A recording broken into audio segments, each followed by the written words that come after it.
Olá, queridos irmãos e amigos, bem-vindos a mais uma reflexão sobre a temática da Escola Sabatina deste trimestre. Estamos contentes que nos tenha estado a seguir aí desse lado. Obrigado a todos aqueles que têm enviado mensagens, telefonemas de encorajamento, a pedirem que nós possamos continuar com estas reflexões. Eu sei que não é propriamente por nós, mas é sobretudo pela mensagem, porque a mensagem é uma mensagem realmente que é da parte de Deus, é aquilo que nós temos estado a estudar, e a mensagem é que realmente provoca uma impressão positiva na nossa mente, no nosso coração, interpela-nos e nós damos todo o louvor e toda a glória a Deus, porque é Ele o autor destas verdades. E é este o sentimento que me anima a mim e ao irmão José Eloy Robalo, é nós podemos ser apenas e só instrumentos, canais nas mãos de Deus para podermos transmitir a verdade, as verdades da palavra de Deus àqueles com quem nós entramos em contacto e através deste meio tecnológico a muitas mais pessoas, não apenas aqui em Portugal, mas noutros países de língua portuguesa e até pessoas lusófonas que possam habitar em países estrangeiros. Pois bem, mais uma vez, nós temos um tema muito importante da lição deste trimensário. Este tema é um tema realmente muito forte, eu diria, muito pesado, entre aspas, mas queremos que a sabedoria divina nos assista. Nós temos sempre o hábito, eu e o irmão Eloy, antes de iniciarmos uma gravação, de orarmos previamente e depois de nós iniciarmos a gravação também o fazemos, como sabem, habitualmente uma oração. E eu vou pedir, sem mais delongas, ao irmão José Eloy que possa então fazer uma oração para iniciarmos esta nossa reflexão de um tema tão importante. Vamos orar. Pai, o Teu Espírito é muito importante para nós explicarmos a Tua Palavra e o Teu Espírito é muito importante para aqueles que ouvem para compreenderem. Sem o auxílio do Teu Espírito, nós não conseguimos entender nem explicar. É verdade, Senhor. Não conseguimos perceber aquilo que Tu queres que nós compreendamos, aquilo que está na Tua Palavra, as verdades eternas, Senhor. Amém, Senhor. Por favor, abençoa-nos agora neste momento, ao expormos, ao explicarmos, ao mexermos na Tua Palavra, nestes temas e assuntos, Tu possas abençoar-nos a mim e ao pastor Paulo Cordeiro e também aqueles que estarão ouvindo esta apresentação. Te pedimos e agradecemos em nome e pelos méritos daquele que é o nosso Criador, o nosso Redentor, o Senhor das nossas vidas. Amém. Amém. Amém. Muito obrigado, irmão Eloy. Pois bem, nesta lição, que é a lição 11, este trimestre, como já tivemos a ocasião de dizer, portanto, é um trimestre um bocadinho mais prolongado, porque em vez das 13 lições temos 14. Já vamos na lição 11 e o título da lição desta semana é Enganos do Tempo do Fim. Pois bem, embora esta lição aborde alguns dos grandes erros que predominam no nosso mundo, nas nossas sociedades, pois bem, esta lição, enfim, creio que todos compreenderão isso, não esgota, digamos, todos os erros que existem no tempo do fim. Era bom que só houvesse estes erros. Bom, era bom, é uma forma de dizer, quer dizer, já era mau, mas é muito pior porque não é só estes enganos que a lição aborda que existem muitos mais. Mas os enganos mencionados na lição desta semana e que nós iremos abordar um pouco em detalhe é o misticismo, em primeiro lugar. Vamos ver de que formas é que o misticismo se reveste, as experiências próximas da morte. Eu prefiro chamar assim, aqui a lição fala experiências de quase morte. Eu estou habituado já há uns anos a falar em EPM, portanto, as experiências próximas da morte. Depois iremos falar também na doutrina falsa, na heresia da reencarnação. Depois iremos falar também da necromancia e, finalmente, iremos falar do culto dos antepassados e também iremos falar de personificações e outras aparições de origem sobrenatural. São temas, como eu disse, fortes, pesados, mas não se assuste, nós estamos em terreno firme, que é o terreno da Palavra de Deus, e quando nós estamos nesse terreno sólido e firme da Palavra de Deus, não temos que temer, portanto, à luz da Palavra de Deus, desmontar os erros do inimigo. Devemos ter receio, isso sim, é de não conhecermos a verdade, porque se não conhecermos a verdade não estaremos habilitados, portanto, a desmontar esses erros. Mas conhecendo a verdade da Palavra de Deus, estaremos habilitados, portanto, a desmontar cada um desses erros. Bom, eu fiz uma introdução, agora vou dar a palavra ao irmão José Eloy. Irmão, o que é que se lhe dá, digamos, ou o que é que pretende dizer, digamos, em nota introdutória deste assunto que nós estudámos nesta semana e que é um assunto realmente muito forte. Olhem, olá a todos, que o Senhor vos abençoe no estudo desta lição. Na verdade, isto é um grande problema. Os enganos do tempo do fim, é o título da lição número 11, são muitos os enganos do tempo do fim. A lição apenas nos menciona alguns deles, aqueles que têm mais destaque, mais notoriedade, aqueles que são mais aceitos no mundo em que vivemos, na época em que vivemos. Mas estes enganos do tempo do fim existem como resultado daquela primeira mentira, como nós estudamos nas lições anteriores, são baseados naquela primeira mentira que foi dita a Eva no jardim do paraíso, quando Deus criou Adão e Eva, aquela mentira que certamente não morrereis. Exatamente. E este certamente não morrereis parece incrível, mas ganhou raiz na mente e no coração da raça humana desde a época de Eva até aos nossos dias. É verdade. Infelizmente está no coração e está na mente de modo muito forte. E na nossa época, essa tendência ou essa crença está muito forte, estes enganos do tempo do fim estão muito enraizados na mente humana, tudo muito por causa dos filmes que existem, não é? Desde que surgiu o cinema e Hollywood começou a produzir filmes, que realmente estas questões começaram a ter um impacto muito grande. Através dos filmes, através dos livros, através da TV, a TV também não existia, há umas décadas atrás, a televisão foi inventada também muito recentemente na história do nosso século, da nossa época, mas através da TV, essas ideias, e nós sabemos que por detrás destas ideias está então o tal ser sobrenatural que falou com Eva no jardim e que disse essa frase, certamente não morrereis, sereis como Deus. Nós sabemos que essa mente espiritual, essa inteligência espiritual, essa inteligência cósmica, alguns gostam de dizer assim, que está por detrás de tudo isso, tem dado origem a dezenas, centenas de filmes, tem dado origem a centenas de livros, tem dado origem a centenas de novelas, séries, desenhos animados para crianças, jogos de vídeo, até mesmo jogos de vídeo.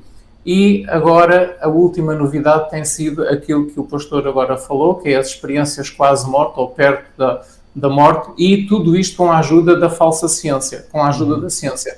A ciência parece que está por detrás, a dizer que sim senhor, tudo isto é real, é verdadeiro.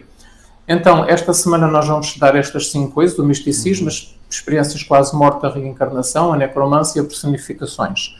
E nós vamos ver em pormenor aquilo que a Bíblia diz ou que não diz, e vamos ver de que modo é que nós cristãos, de que modo é que nós, adventistas do sétimo dia, e os cristãos deveriam também seguir a Bíblia, de que modo é que nós encaramos estas coisas, as conclusões a que nós chegamos e porque é que chegamos a essas conclusões, porque é que aceitamos aquilo que aceitamos, ou seja, porque é que nós acreditamos naquilo que nós acreditamos.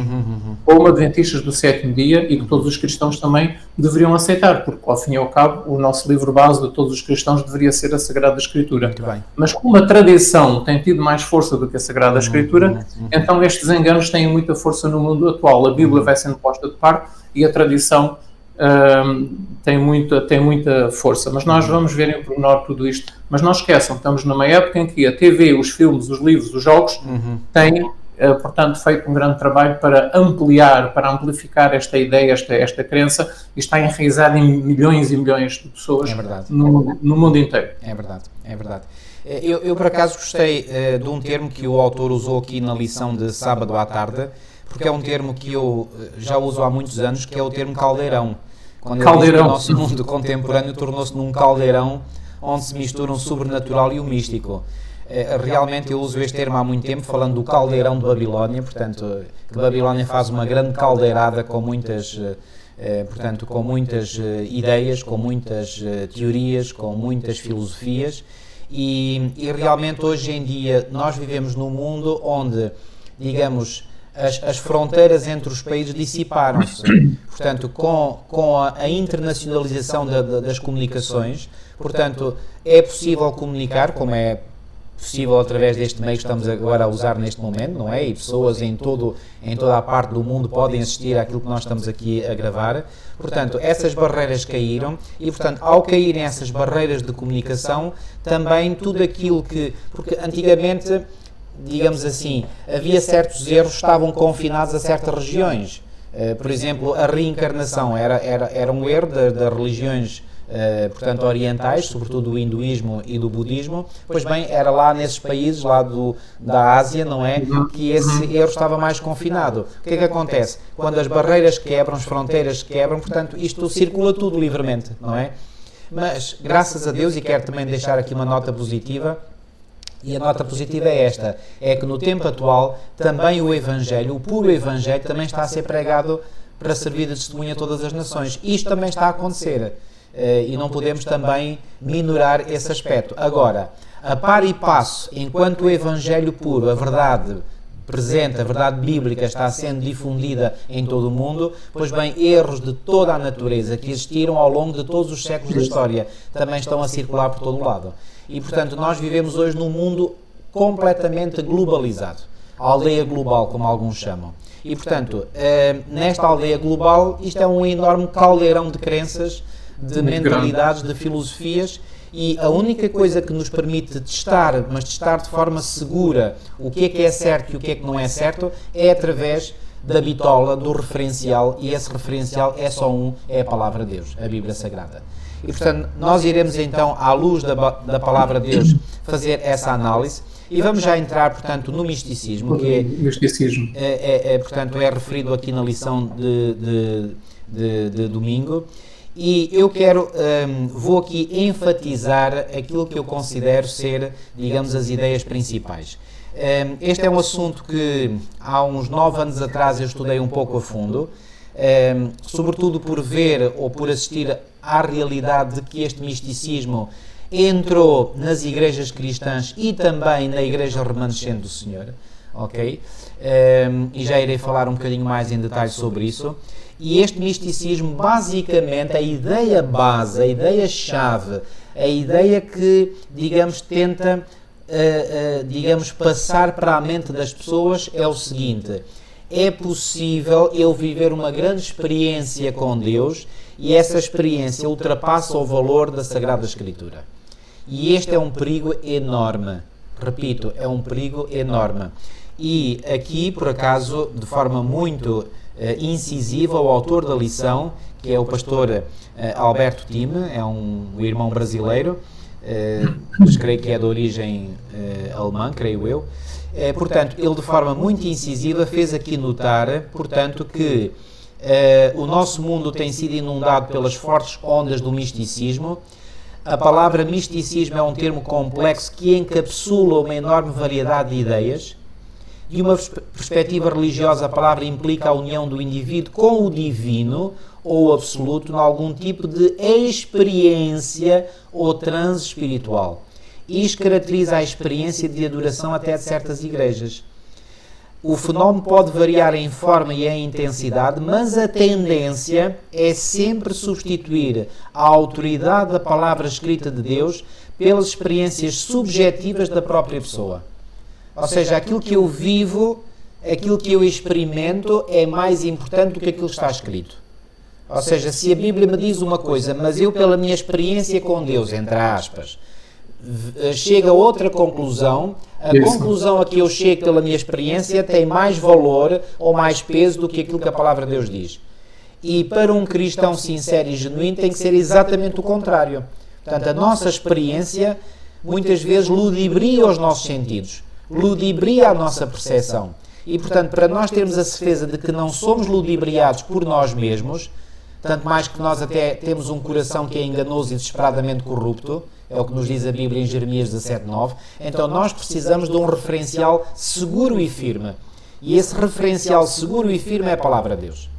Então, não temos que sujeitar a Bíblia à nossa experiência, temos é que sujeitar a nossa experiência à Palavra de Deus. Isso. Ok?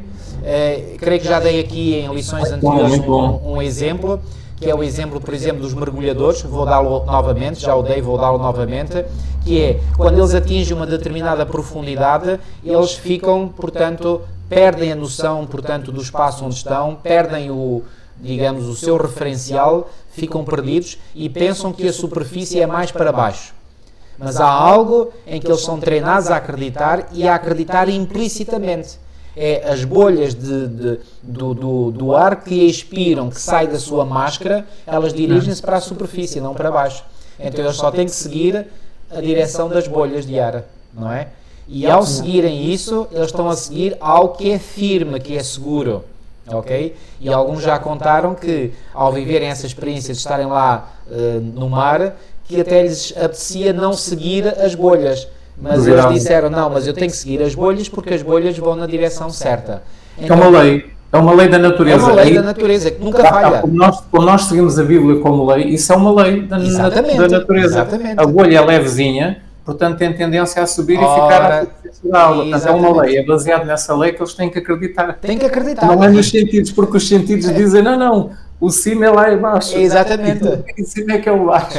E, portanto, na nossa experiência espiritual, nós não podemos acreditar nos nossos sentidos. Não podemos acreditar na nossa experiência. Nós temos que acreditar numa lei que é infalível. E essa lei é a palavra de Deus. E muitas vezes, e eu falo por mim, quantas e quantas vezes isso já me aconteceu, e certamente se o irmão Eloy quiser também confirmar, também o poderá fazer, quantas e quantas vezes eu já me confrontei com dilemas dentro de mim mesmo, em que eu sinto algo, ou creio em algo, mas depois a palavra de Deus diz, não é assim, é de outra forma. Então eu aí tenho que tomar uma decisão. Eu aí sou confrontado com uma decisão. E a decisão é tão simplesmente esta. Em quem acreditas, Paulo? Em ti mesmo ou na palavra de Deus? Na palavra de Deus. E tem que ser na palavra de Deus, amigos. Porque se nós acreditamos em nós mesmos, estamos mal.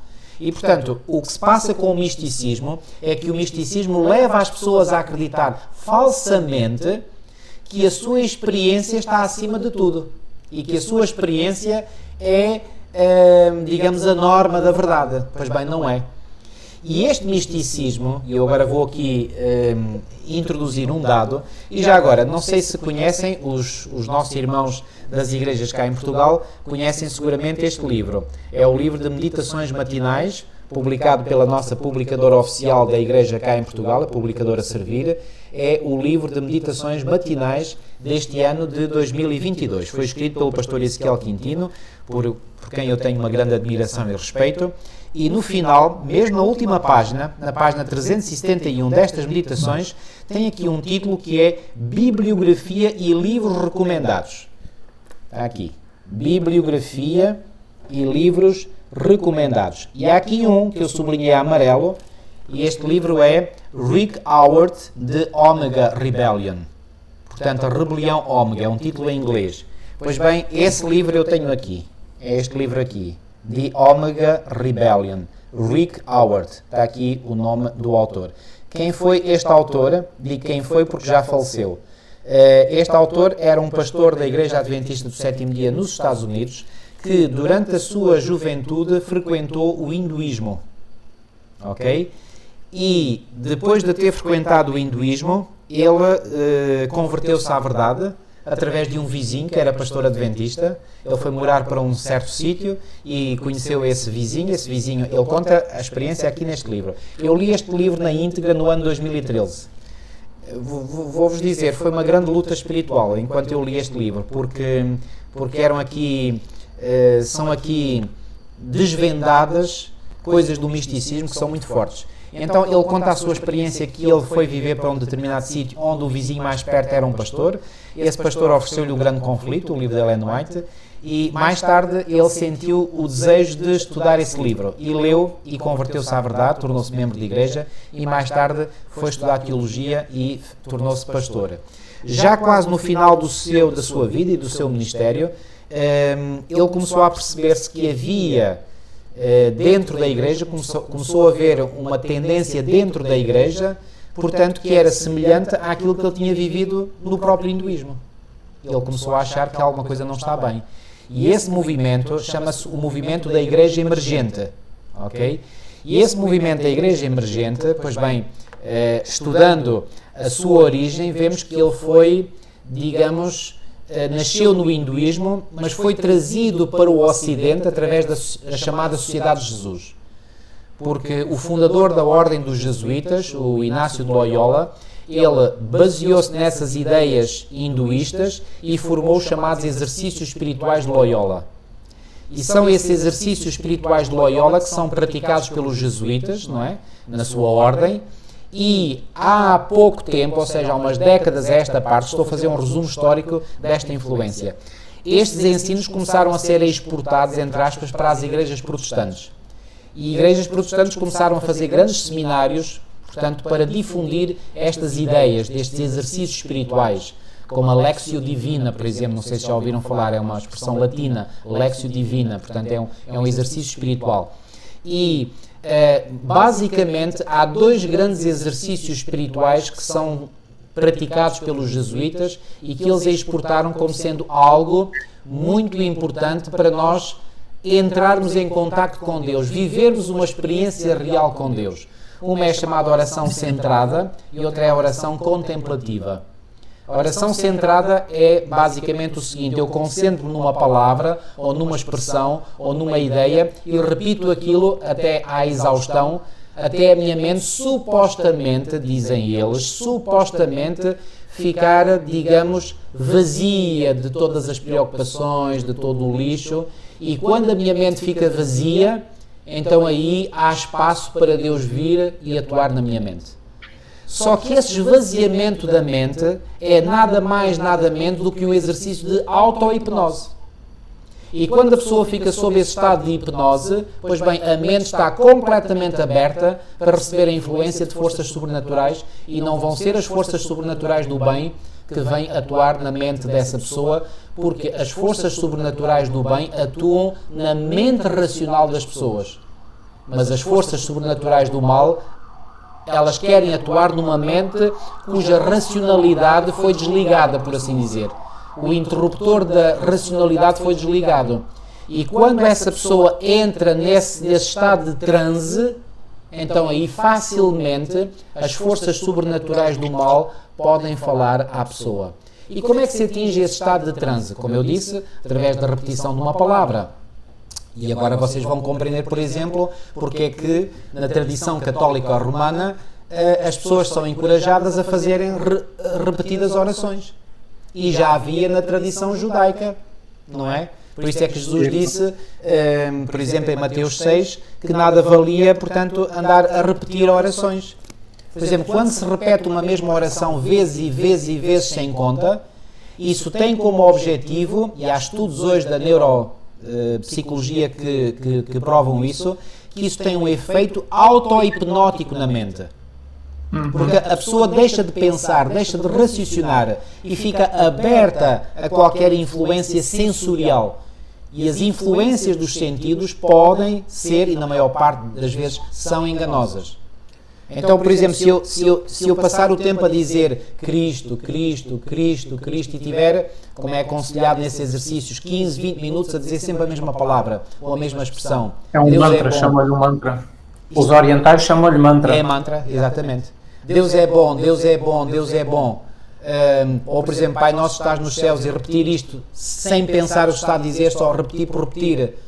Ou como, por exemplo, cá em Portugal já aconteceu, eu vou no carro às 18h30, se ligarmos, por exemplo, para uma emissora de rádio muito conhecida, a Rádio Renascença, que é a emissora católica portuguesa, todos os dias às 18h30, pois bem, durante o espaço de meia hora, é Ave Maria cheia de graça, bendita és tu entre as mulheres, repetem aquilo vezes sem conta. Então, todas as pessoas que ficam sujeitas a essa oração centrada, oração entre aspas, centrada, ficam, repito, com a sua mente anestesiada, ficam com a sua mente, portanto, hipnotizada. E ao ficarem com a mente hipnotizada, essa mente fica mais receptiva às influências de forças sobrenaturais sobre a mente dessa pessoa. Então a pessoa pensa que está a ter um relacionamento com Deus, quando no fundo está a ter um relacionamento com demónios. Isto é o misticismo na essência. A oração contemplativa é do mesmo género, só que em vez de estar a repetir algo, a pessoa mentalmente concentra-se numa ideia, ou num pensamento, ou numa imagem, ou pensa num lago. Reparem, há 10 anos atrás eu estive num encontro de evangelismo na Itália, e lá um pastor da nossa igreja recomendou, portanto, que nós pudéssemos olhar para as nossas mãos e concentrarmos nas nossas mãos. E eu me perguntei na altura, mas isto serve para quê? Depois, mais tarde, quando eu estudei, no ano a seguir, 2013, este assunto a fundo, é que vi que isto era um exercício de oração contemplativa, oração centrada. E depois pediu para fazermos novamente, eu não fiz nada. As pessoas que quisessem fazer, que fizessem, eu não fiz nada disso. Que olhassem para as mãos e tentassem ver nas suas mãos as mãos de Jesus. Mas que raio de estupidez é esta? Quer dizer, isto é uma coisa tão absurda, tão ridícula, tão patética, que isto não tem classificação possível. Mas através destas patetices, destas parvoices, pois bem, levam-se as pessoas que estão ignorantes do perigo destas táticas, digamos, de manipulação mental, levam-nas a praticar algo que é extremamente perigoso, pode ser extremamente perigoso, porque abre uma porta de entrada para a influência das forças sobrenaturais. Isto é, na essência, o misticismo. É nós permitirmos vivermos uma experiência com base num estado espírito alterado, e ao termos esse estado espírito alterado, repito, a nossa mente fica suscetível de ser influenciada pelas forças espirituais, não do bem, mas do mal. Irmão Eloy, peço desculpa, eu falei muito nesta parte do misticismo, mas eu queria mesmo falar porque isto é algo que, enfim, eu aprofundei um bocadinho mais. Tenho pena que esta influência subrepticiamente tenha entrado dentro da Igreja. Práticas destas estão a ser ensinadas em faculdades de teologia, e eu sei do que estou a falar. E inclusivamente, uma vez vi no website oficial da Southern Adventist University eles dizerem que as ideias da Igreja Emergente estão a ser ensinadas em praticamente na maioria das faculdades de teologia adventistas do mundo inteiro. Portanto, isto é algo real, é algo perigosíssimo, e portanto nós temos que tomar consciência do perigo que existe à nossa volta e nos protegermos desse perigo que está à nossa volta. E infelizmente o inimigo conseguiu ter sucesso em conseguir introduzir algumas destas ideias negativas dentro do próprio povo remanescente do Senhor, como ele teve sucesso no passado em introduzir erros dentro do próprio povo de Israel. Como já vimos, por exemplo, na lição anterior, a ideia da imortalidade da alma que entrou dentro do povo de Israel. Irmão, não sei se quer dizer algo mais sobre o misticismo, mas... Muito bom. Se o irmão quiser continuar durante mais algum tempo com esta ideia, eu acho que é muito bom, é muito útil, é proveitoso para aqueles que estão a ouvir, porque são ideias novas para alguns, que são extremamente importantes, têm muitas consequências ao aceitar isso dentro da nossa igreja. Se o irmão quiser continuar a falar, o irmão sinta-se à vontade, porque eu acho que está a ser muito importante. Eu só iria acrescentar algo mais, ainda só estou a falar sobre o misticismo, já iremos falar sobre os outros enganos que a lição fala esta semana. Mas sobre este misticismo, uma forma muito subtil, mas é que é mesmo muito subtil, da ideia mística passar, é levar as pessoas a crer de que nós precisamos só de crer em Jesus. E, mais uma vez, eu estou muito contente que o trimensário, digamos, eu considero que o trimensário é ainda uma fonte segura e firme de ensino bíblico e doutrinário dentro da nossa igreja. E aqui o autor, de forma muito clara, ele disse, portanto, os sentimentos e o gosto pessoal acabam por ser o critério para interpretar as Escrituras, ou mesmo para rejeitar abertamente o que a Bíblia claramente ensina, muitas vezes em relação à obediência a Deus. E depois, mais à frente, aqui no último parágrafo mesmo, ele diz assim, isto na lição de domingo 4 de dezembro, ele diz assim, aqueles que acham que não importa aquilo que creem quanto à doutrina, desde que creiam em Jesus Cristo, estão em terreno perigoso. Isto é uma afirmação muito séria, muito correta e com a qual eu concordo totalmente. Ou seja, o que é que eu concordo? Eu concordo com a denúncia que é aqui feita. E qual é esta denúncia? Que aqueles que acham que não importa aquilo que creem quanto à doutrina, desde que creem em Jesus Cristo, estão em terreno perigoso. Não concordo com isto, obviamente. Concordo é com a denúncia que é feita quanto a isto. Ou seja, por outras palavras, estas pessoas estão infectadas pelo misticismo na sua mente, creem, eu só preciso de crer em Jesus. Eu não preciso das doutrinas para nada. Eu creio em Jesus porque Ele é o meu Salvador. Bom, é verdade, Jesus é o Salvador, isso ninguém duvida, ninguém põe isso em causa. Mas, para eu ter a certeza que aceito o Salvador, que eu aceito o Cristo correto, eu tenho que estar de acordo com os ensinos de Cristo.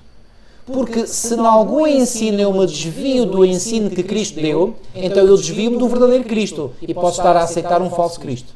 Isso. E Cristo não advertiu os seus discípulos no seu sermão profético registado em Mateus 24 e em Lucas 17, cuidado com os falsos cristos, que tentarão enganar a muitos? Não advertiu o apóstolo Paulo na carta que escreveu aos Gálatas que eles estavam, portanto, a aceitar outro evangelho? Será que há outro evangelho? Bom, na realidade só há um evangelho. Que outro evangelho então era esse que Paulo estava a dizer? Pois bem, é um evangelho falso. É um evangelho centrado num falso Cristo. Então este falso Cristo é um Cristo que se conhece pela experiência.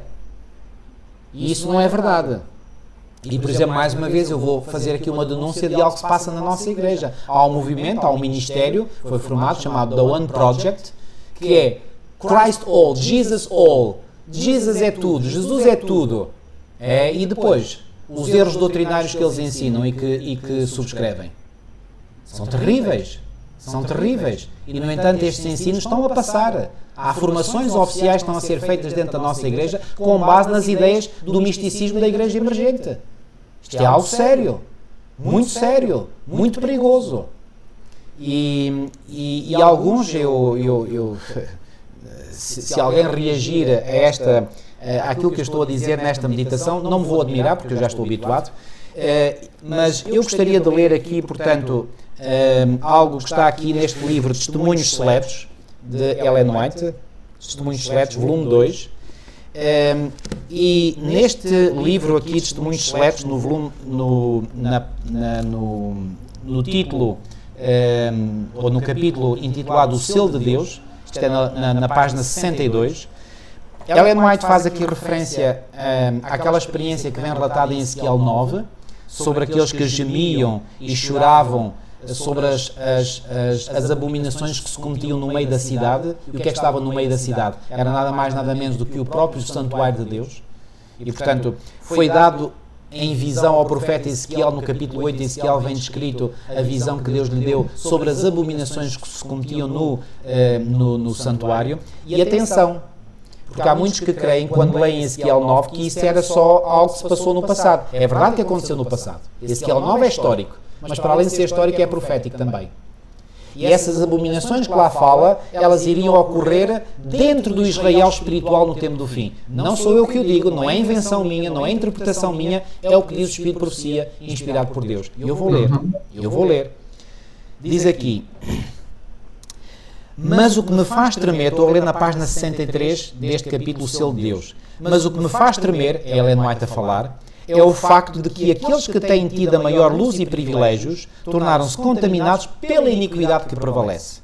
Influenciados pelos injustos que os cercam, muitos mesmo dos que professam a verdade. Quem são aqueles que professam a verdade hoje?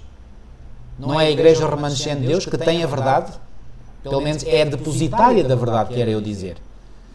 Se vive ou não a verdade, bom, isso é outro assunto. Mas que é depositária da verdade, isso é. Não há dúvidas. Então, reparem, ela diz: influenciados pelos injustos que os cercam, muitos mesmo dos que professam a verdade se tornaram frios e são levados ao sabor das fortes correntes do mal. Será que há hoje fortes correntes do mal? Se há. E que fortíssimas correntes. O geral escárnio lançado contra a verdadeira piedade e santidade leva os que não se acham intimamente ligados a Deus a perder a sua reverência pela sua lei. Se seguissem a luz e de coração obedecessem à verdade, essa santa lei lhes pareceria mesmo mais preciosa, quando assim desprezada e rejeitada. Ao tornar-se mais manifesto o de respeito à lei de Deus, torna-se mais distinta a linha de demarcação entre os seus observadores e o mundo. Agora reparem o que ela aqui diz: o amor aos preceitos divinos aumenta com uma classe de pessoas. Que classe de pessoas? Uma classe de pessoas dentro da igreja. À medida que aumenta o desprezo por eles, da parte de outra classe. E mais à frente, olhem aqui, esta aqui é fortíssima. Olhem aqui. O fermento da piedade não perdeu inteiramente o seu poder. Na ocasião em que maiores são o perigo e a crise da igreja, não está a falar da crise do povo de Israel que foi vivida lá no tempo do profeta Ezequiel. Aí também foi uma crise, claro que sim. E, portanto, não estou a diminuir em nada, digamos, a realidade histórica daquilo que Ezequiel 8 e 9 falam, ok? O que eu estou a dizer é que essa realidade que ocorreu lá no passado, ela vai se repetir de novo no tempo do fim na Igreja de Deus. Então ela fala aqui, a crise da igreja. A pequena hoste que permanece na luz estará suspirando e clamando por causa das abominações cometidas na terra. Cometidas na terra. Mas atenção, olhem aqui. Mais especialmente, porém, suas orações subirão em favor da igreja. Em favor da igreja porquê? Porque os seus membros estão agindo segundo a maneira do mundo. Uau! Uau! Isto é fortíssimo. Isto é de arrepiar. E mais à frente diz, as fervorosas orações destes poucos fiéis. O que é que a inspiração aqui está a dizer? Que a igreja remanescente do Senhor vai atravessar uma grande crise. Eu pergunto, está a igreja de Deus hoje a atravessar uma crise, sim ou não? Eu digo-vos, irmãos, e com muita tristeza no coração digo isto, só quem não tem olhos na cara para ver é que não vê. É uma crise terrível. É uma crise horrenda. E no meio desta crise há poucos fiéis. Não sou eu que o digo. Não venham acusar a mim de estar a dizer uma heresia, porque estou a reler o que está exatamente cá escrito. As fervorosas orações destes poucos fiéis, e atenção, quando eu estou a dizer isto, eu estou a ler o que está escrito. Eu não estou aqui a querer colocar como sendo um desses poucos fiéis, se calhar posso não ser. Isso é um julgamento que pertence a Deus. Eu sei, obviamente, como é que eu estou em relação a Deus. Deus conhece-me melhor do que eu me conheço a mim mesmo. Portanto, não me estou aqui a reivindicar ser desse grupo, ou que eu e o irmão Eloy somos desse grupo. Não estou a reivindicar esse título para mim. Estou apenas a apresentar um está escrito. Agora cada um que interprete o que está escrito como queira. As fervorosas orações destes poucos fiéis não serão de balde. Quando vier o Senhor para exercer vingança, virá também como protetor de todos os que conservaram pureza de fé e se guardaram incontaminados do mundo. É nesta ocasião que Deus prometeu vingar os seus escolhidos, que a Ele clamam de dia e de noite. O que é que ela está aqui a fazer? Está a traçar um paralelismo entre aqueles poucos fiéis que existiam no tempo do profeta Ezequiel e os poucos fiéis que existem no tempo do fim. Então, por outras palavras, o que é que ela está a fazer? Está a pegar naquele texto de Ezequiel 8 e 9 e está a transpô-lo para os nossos dias. Foi aquilo que eu fiz há bocadinho. Mas aquilo que eu fiz não foi porque eu inventei, é porque está escrito.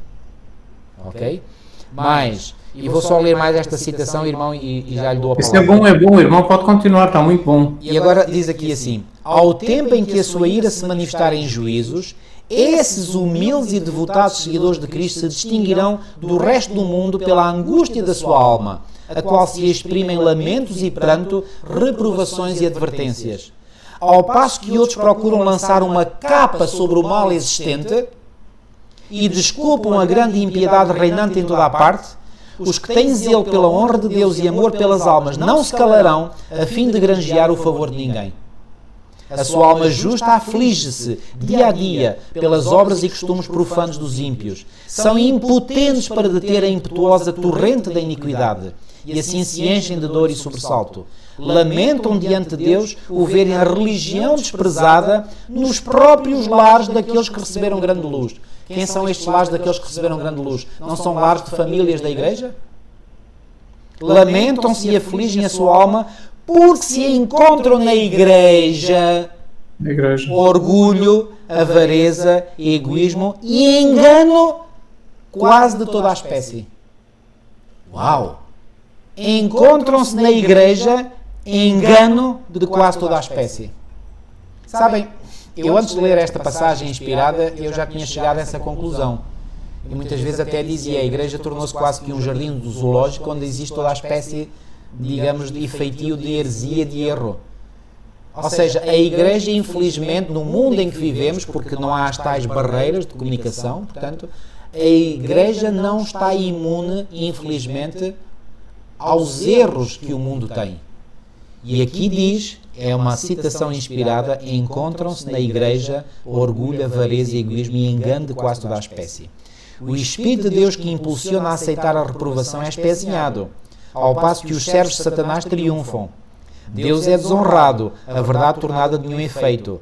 A classe que não se entristece, e vou acabar lendo esta citação que é muito forte, a classe que não se entristece pelo seu próprio declínio espiritual, nem chora sobre os pecados dos outros, será deixada sem o selo de Deus. Irmãos, eu não sei como é que vocês se sentem, eu estremeço quando eu leio estas palavras. Eu estremeço por dentro. E claro, eu quando leio isto, eu não estou a pensar em mais ninguém a não ser em mim. Será que eu posso ser uma destas pessoas? Poderei. Não estou a afastar essa hipótese. Agora, uma coisa eu sei, que isto está aqui escrito é a verdade porque foi inspirada por Deus. E perante esta verdade, alguém que procura minimizar esta verdade ou desviar a atenção desta verdade, não estará certamente animado pelo Espírito do Senhor. E eu chamo a atenção para todos aqueles que nos ouçam, para que possam prestar atenção a estas declarações inspiradas. Nós vivemos momentos muito solenes na história deste mundo. Nós estamos a chegar ao fim de todas as coisas, ao fim da história humana. Jesus Cristo está quase a voltar. E à medida que nos aproximamos desse evento glorioso, a Igreja está a entrar num estado caótico. Muitos estão a perder a fé. Muitos estão a criticar os poucos que ainda existem, que chamam a atenção para as grandes verdades da Palavra de Deus. É esta a realidade que estamos a viver. Mas diz-nos aqui que aqueles que não se entristecem pelo seu próprio declínio, nem choram sobre os pecados dos outros, serão deixados sem o selo de Deus. E eu pergunto, o que é que acontecerá àqueles que serão deixados sem o selo de Deus? Perder-se-ão? Serão encontrados entre os ímpios quando houver a segunda ressurreição? Isto é terrível, irmãos. Isto é terrível. Ellen White teve uma visão onde ela viu a multidão dos perdidos, que ressuscitarão após o milénio, e ela viu lá nessa multidão muitos que foram membros da Igreja Adventista do Sétimo Dia. E diz que eram esses os que mais sofriam. Porquê? Porque esses foram os que, de entre todas as gerações, mais luz tiveram. Porque a luz da Palavra de Deus está concentrada cada vez mais sobre as últimas gerações. Nós hoje temos mais luz do que todas as gerações para trás de nós. Então, a nossa responsabilidade é muitíssimo superior à responsabilidade de gerações anteriores. Então, nós não podemos embarcar em ideias que podem parecer muito bonitas, muito atraentes. Ai, Jesus, ai, tão lindo. Eu quero lá saber que seja lindo. Eu quero saber é que seja verdade. Porque eu não vou atrás de coisas bonitas, porque Satanás também é um anjo bonito. Satanás também apresenta coisas bonitas para atrair e seduzir as pessoas. Não. Nós temos que testar todas as coisas por um assim está escrito, por um assim diz o Senhor. Não é Jesus all, não é Jesus, não. É Jesus mais todos os seus ensinos sem exceção. E se nós nos mantivermos na plataforma da verdade constituída pelos ensinos de Jesus, nós estaremos então totalmente imunes contra este misticismo. Irmão, eu fico por aqui, eu te peço desculpa, este era um assunto que eu tinha cá no coração de falar, mas eu sei que, enfim, quase para cada um destes erros aqui apresentados na lição desta semana, poderíamos usar tanto tempo como aquele que já usámos para o misticismo, mas, enfim, sobre este assunto, que foi um assunto que, portanto, sobre o qual me dediquei mais, eu quis dar, portanto, uma ênfase maior. Irmão, mais uma vez pergunto, se tiver alguma coisa a acrescentar, acrescente, senão passamos para a lição de segunda-feira. Muito pouco. Foi muito bom a explicação que o irmão deu, foi muito bom. Há muitos que desconhecem essas coisas que estão a acontecer no mundo cristão e mesmo a entrar, a introduzirem-se dentro da nossa própria igreja. Então é muito importante falar nestas questões, sim, porque como disse, é verdade, isto está a entrar nos seminários teológicos e depois esses pastores vêm desses seminários para as igrejas locais e começam a ensinar as igrejas locais. Passado uma geração, os membros das igrejas já estão a praticar essas coisas e já estão desviados realmente daquilo que está escrito. Então o problema, não esqueçamos, aqueles que estão a ouvir, o problema não é o misticismo em si, porque há o misticismo bom e o misticismo mau, mas o misticismo mau afasta da Bíblia, afasta das doutrinas, afasta da verdade, afasta da santificação, afasta da preparação do caráter à semelhança de Cristo em preparação para a vida eterna. O falso misticismo faz isso. O verdadeiro misticismo aproxima-nos de Deus. Então, quando virem que numa fonte de misticismo existe a tendência para substituir a Bíblia pelas experiências chamadas subjetivas, é falso. Quando virem que existe um misticismo que minimiza as doutrinas bíblicas, esse é falso. Quando virem um misticismo em que a Bíblia perde a sua função doutrinal, esse misticismo é falso. Um misticismo, olha, lembrem-se, por exemplo, a doutrina, portanto, como o irmão disse muito bem, que basta acreditar em Jesus basta acreditar em Jesus, que isso é que é importante. As doutrinas não interessam. Isso tem sido um erro que o inimigo tem procurado introduzir dentro da Igreja Adventista também, se bem com muita dificuldade, mas tentou entrar muito mais facilmente e entrou nas igrejas de fé protestante. Mas a ideia de que a doutrina não é importante e o que é importante são as experiências pessoais de cada uma, as experiências subjetivas. Lembrem-se que os inquisidores dos séculos passados, que promoveram a Inquisição, eles condenaram milhares de pessoas à fogueira e eles também acreditavam em Jesus Cristo. Então, não basta acreditar em Jesus Cristo, tem que se acreditar na doutrina bíblica. Exatamente. Porque crer em Jesus, juntamente com a doutrina bíblica, nós estamos no caminho certo. Se crermos só em Jesus, mas não seguimos a doutrina bíblica, aquilo que Jesus ensinou, não estamos no caminho certo, vamos cometer os erros que os inquisidores também cometeram. Então, os ensinos de Cristo não podem ser substituídos. Quando existe um misticismo que substitui os ensinos de Cristo, isso não é o verdadeiro misticismo. Porque o cristão fica vulnerável se não tem a Bíblia, se não tem as doutrinas dos profetas, dos apóstolos, de Jesus Cristo. Então, os sentimentos não são um guia seguro. Tem que haver a Bíblia, tem que haver as doutrinas. A Bíblia tem que andar sempre de mãos dadas com as nossas experiências espirituais. Se isso não existir, é um misticismo falso. Existe um misticismo verdadeiro. Por exemplo, Ellen White diz que... Ellen White tem aqui um texto. Tem um texto onde ela diz assim: o amor de Jesus é mais forte do que a morte, pois ele morreu para ganhar o teu amor, para que te apoies nele completa e inteiramente e para fazer-te um com ele misticamente e eternamente um. Então, as experiências espirituais, tudo que é místico é espiritual, portanto, o místico quer dizer espiritual. As experiências espirituais místicas, mas baseadas na palavra de Deus, são verdadeiras. Há um misticismo verdadeiro e há um misticismo falso. Nós, quando somos um com Cristo, estamos a ser um com Cristo, misticamente um com Ele. Certo. Há um outro texto que diz assim: o tabernáculo, o templo de Deus na terra, tinham por modelo o original no céu. Nós sabemos isto. Em volta do santuário e suas cerimónias reuniam-se misticamente as grandes verdades. O que é que estava à volta do santuário? O que é que estava à volta daquelas cerimónias do santuário? As grandes verdades místicas. Ou seja, eram verdades espirituais místicas que se deviam desenvolver depois ao longo das sucessivas gerações. E essas parábolas, esses ensinos místicos em parábolas, em figuras, foram depois desenvolvidos plenamente quando Cristo veio à Terra, pelo ensino de Cristo e dos apóstolos, mas eram verdades místicas que estavam ali à volta do santuário. Então podemos estar misticamente ligados a Cristo, mas não podemos deixar de ter isto, a Bíblia. Ora não bem. podemos. Isto não pode ser posto de parte. Exatamente. Isto aqui é que é a grande regra a seguir quando estamos envolvidos em experiências místicas. E como já vimos, como há experiências místicas a penetrarem dentro da nossa própria igreja, convém termos realmente muito cuidado, porque essas experiências místicas de certeza que não nos vão aproximar da Bíblia, vão-nos aproximar dos tais mantras. Exatamente. É repetir aquelas coisas até que ficamos num estado de êxtase, de auto-hipnose, em que a mente se vazia e vem uma entidade espiritual e começa a trazer pensamentos à nossa mente e começamos a entrar naquelas ondas cerebrais, não é? Que são aquelas ondas que o inimigo gosta, que são características do hipnotismo, são características dos mantras orientais, e é o estado de onda mental propício para que essas entidades espirituais comecem a entrar e a falar.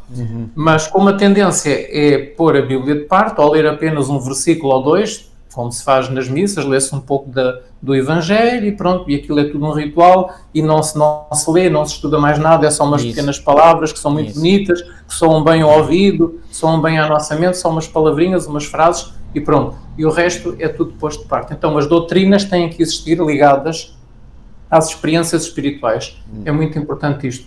E eu penso que depois disto haveria certamente muito mais a dizer, mas a apresentação que o pastor Paulo Cordeiro fez foi excelente, foi muito boa e tocou naquilo que era importante e foi bom. Podemos avançar então. Ok, eu lembrei-me agora, entretanto, e tenho aqui também este livrinho que é o Eventos Finais, outro livrinho de Ellen White, que é uma compilação, portanto, dos escritos de Ellen White para, portanto, que falam das profecias escatológicas, e aqui no capítulo 12, portanto, que é o capítulo cujo título é a Sacudidura, diz aqui na página 154 da edição impressa, eu já reparei que a edição online tem outra paginação. Portanto, tem. É a paginação desta edição mais antiga. Dessa edição, que eu também tenho essa. Eu também tenho essa. Ok. Foi a primeira que surgiu. Ok. Então, já agora, irmão, se me quiser acompanhar, na página 154, ok? Logo aí no primeiro parágrafo, portanto, ainda há um parágrafo que vem da página anterior, mas no primeiro parágrafo que começa nesta página, diz assim: o plano de Satanás é enfraquecer a fé do povo de Deus nos testemunhos. O que é que esta palavra de testemunhos quer dizer? Portanto, é os testemunhos que vieram através, portanto, da mensageira do Senhor para estes últimos dias. Em seguida, ou seja, portanto, o plano de Satanás é enfraquecer a fé do povo de Deus, portanto, nos escritos portanto, do Espírito de Profecia, ou de Ellen White. Já agora eu faço aqui um parênteses para dizer, nós usamos como adventistas a expressão Espírito de Profecia, mas a expressão Espírito de Profecia refere-se ao Espírito que Deus coloca em todos os profetas. Portanto, Ellen White tem o Espírito de Profecia, teve o Espírito de Profecia, mas o profeta Isaías, o profeta Ezequiel, o profeta Daniel, Paulo também tiveram o Espírito de Profecia. Pronto, eu sei que o uso da expressão não é o mais, tecnicamente não é o mais correto, não é? Mas o que nós entendemos, como adventistas do sétimo dia, é que o Espírito de Profecia é uma expressão que designa toda a assistência espiritual que o Espírito Santo dá aos seus escolhidos, os profetas, aos seus servos, os profetas, conforme diz Amós 3:7. Como Ellen White foi também uma profetisa, e quer no Antigo Testamento, quer no Novo Testamento, Deus também chamou ao ofício profético ou ao ministério profético mulheres. Temos o caso de Débora, que era profetisa, temos o caso de Hulda, temos o caso de Ana no Novo Testamento, estas Débora e Hulda no Antigo Testamento. No Antigo Testamento, sim. No Novo Testamento temos o caso de Ana, não é? Que estava no templo quando José e Maria foram dedicar Jesus. Temos as 4 filhas de Filipe, o evangelista, não é? Que eram donzelas e que diz o texto em Atos que profetizavam. Se profetizavam é porque eram profetisas, não é? Então isto para dizer o quê? Que Deus quer, na dispensação do antigo povo de Israel, quer na dispensação da igreja cristã, também chamou mulheres ao ministério profético. Claro, a maior parte daqueles que foram chamados foram homens, mas também chamou mulheres. E no tempo do fim, nós acreditamos que Deus chamou Ellen White para o ministério profético. Então estava eu aqui a ler e volto aqui a ler a citação. Portanto, o plano de Satanás é enfraquecer a fé do povo de Deus nos testemunhos. Em seguida, ou seja, numa etapa seguinte, vem o ceticismo no tocante aos pontos vitais da nossa fé, as colunas da nossa posição. Depois, ou seja, numa terceira etapa, depois, as dúvidas acerca das Escrituras Sagradas. Ou seja, aqueles que iniciam este percurso é um percurso descendente, é sempre para baixo. Vão chegar ao ponto onde vão pôr em causa as próprias Escrituras Sagradas. E ao princípio começaram esta descida, dizendo, não, eu rejeito Ellen White porque eu só quero aceitar as Escrituras. Pois bem, todos aqueles que entrarem por esse caminho vão acabar por rejeitar as Escrituras também. Isso mesmo, exatamente. Não sou eu que o digo, está cá escrito. Portanto, depois, as dúvidas acerca das Escrituras Sagradas. E então, quarta etapa, então o quê? E então a caminhada descendente para a perdição. Estão a ver? É um processo por etapas. Por onde é que o indivíduo começa? Qual é a primeira etapa? Pondo em causa, pondo em dúvida o valor da inspiração dos testemunhos de Ellen White. Depois disso vem a dúvida, o ceticismo em relação aos pontos vitais da nossa fé. Irmãos, infelizmente, eu digo isto com tanta tristeza no coração, eu já vi estas etapas em algumas pessoas. Já vi pessoas que começaram a pôr em causa primeiro o Espírito de Profecia, depois começam a pôr em causa algumas doutrinas fundamentais, depois põem em causa a própria Bíblia e finalmente é debandada para a perdição. Isso Se essas pessoas um dia vão voltar ou não, não sei, Deus sabe, eu não sou juiz, Deus é que é o supremo juiz, ainda bem que nós não somos juízes, mas o que está escrito é isto é um plano diabólico. E porquê que eu estou aqui a enfatizar a importância do Espírito de Profecia? Porque o Espírito de Profecia é, digamos, um surplus que Deus, na sua misericórdia e na sua bondade, deu ao seu povo remanescente destes últimos dias para melhor conhecermos as Escrituras. O Espírito de Profecia não foi dado para substituir as Escrituras. Não. O Espírito de Profecia foi dado para aclarar e para nós compreendermos ainda de forma mais ampla e profunda as Sagradas Escrituras. E quando compreendemos as Sagradas Escrituras de forma mais ampla e profunda, aí garantidamente, isto aqui é seguro o que eu estou a dizer, garantidamente ficamos completamente imunes ao misticismo ou ao mau misticismo.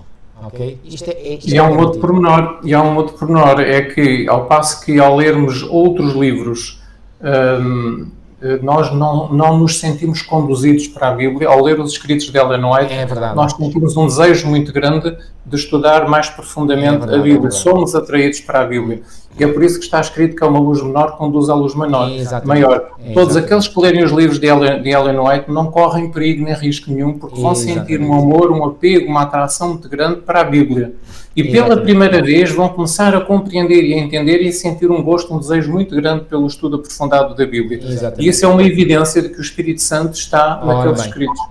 Porque estão em sintonia a Bíblia e o testemunho de Jesus através dos escritos de Ellen White. Assim como estão em sintonia também a operação do Espírito Santo no coração de cada um. Porque reparem, o Espírito Santo não poderá vir dizer à mente de cada pessoa ao contrário àquilo que ele revelou nas Sagradas Escrituras. O autor é o mesmo, o autor da Bíblia e dos livros de Ellen White é o mesmo, foi o Espírito Santo. Exatamente. Mas, por exemplo, para aqueles que queiram viver estas experiências, e o irmão Eloy disse muito bem, todos nós, ao vivermos uma experiência espiritual, isso é uma experiência mística. Agora, há experiências místicas verdadeiras e há experiências místicas falsas.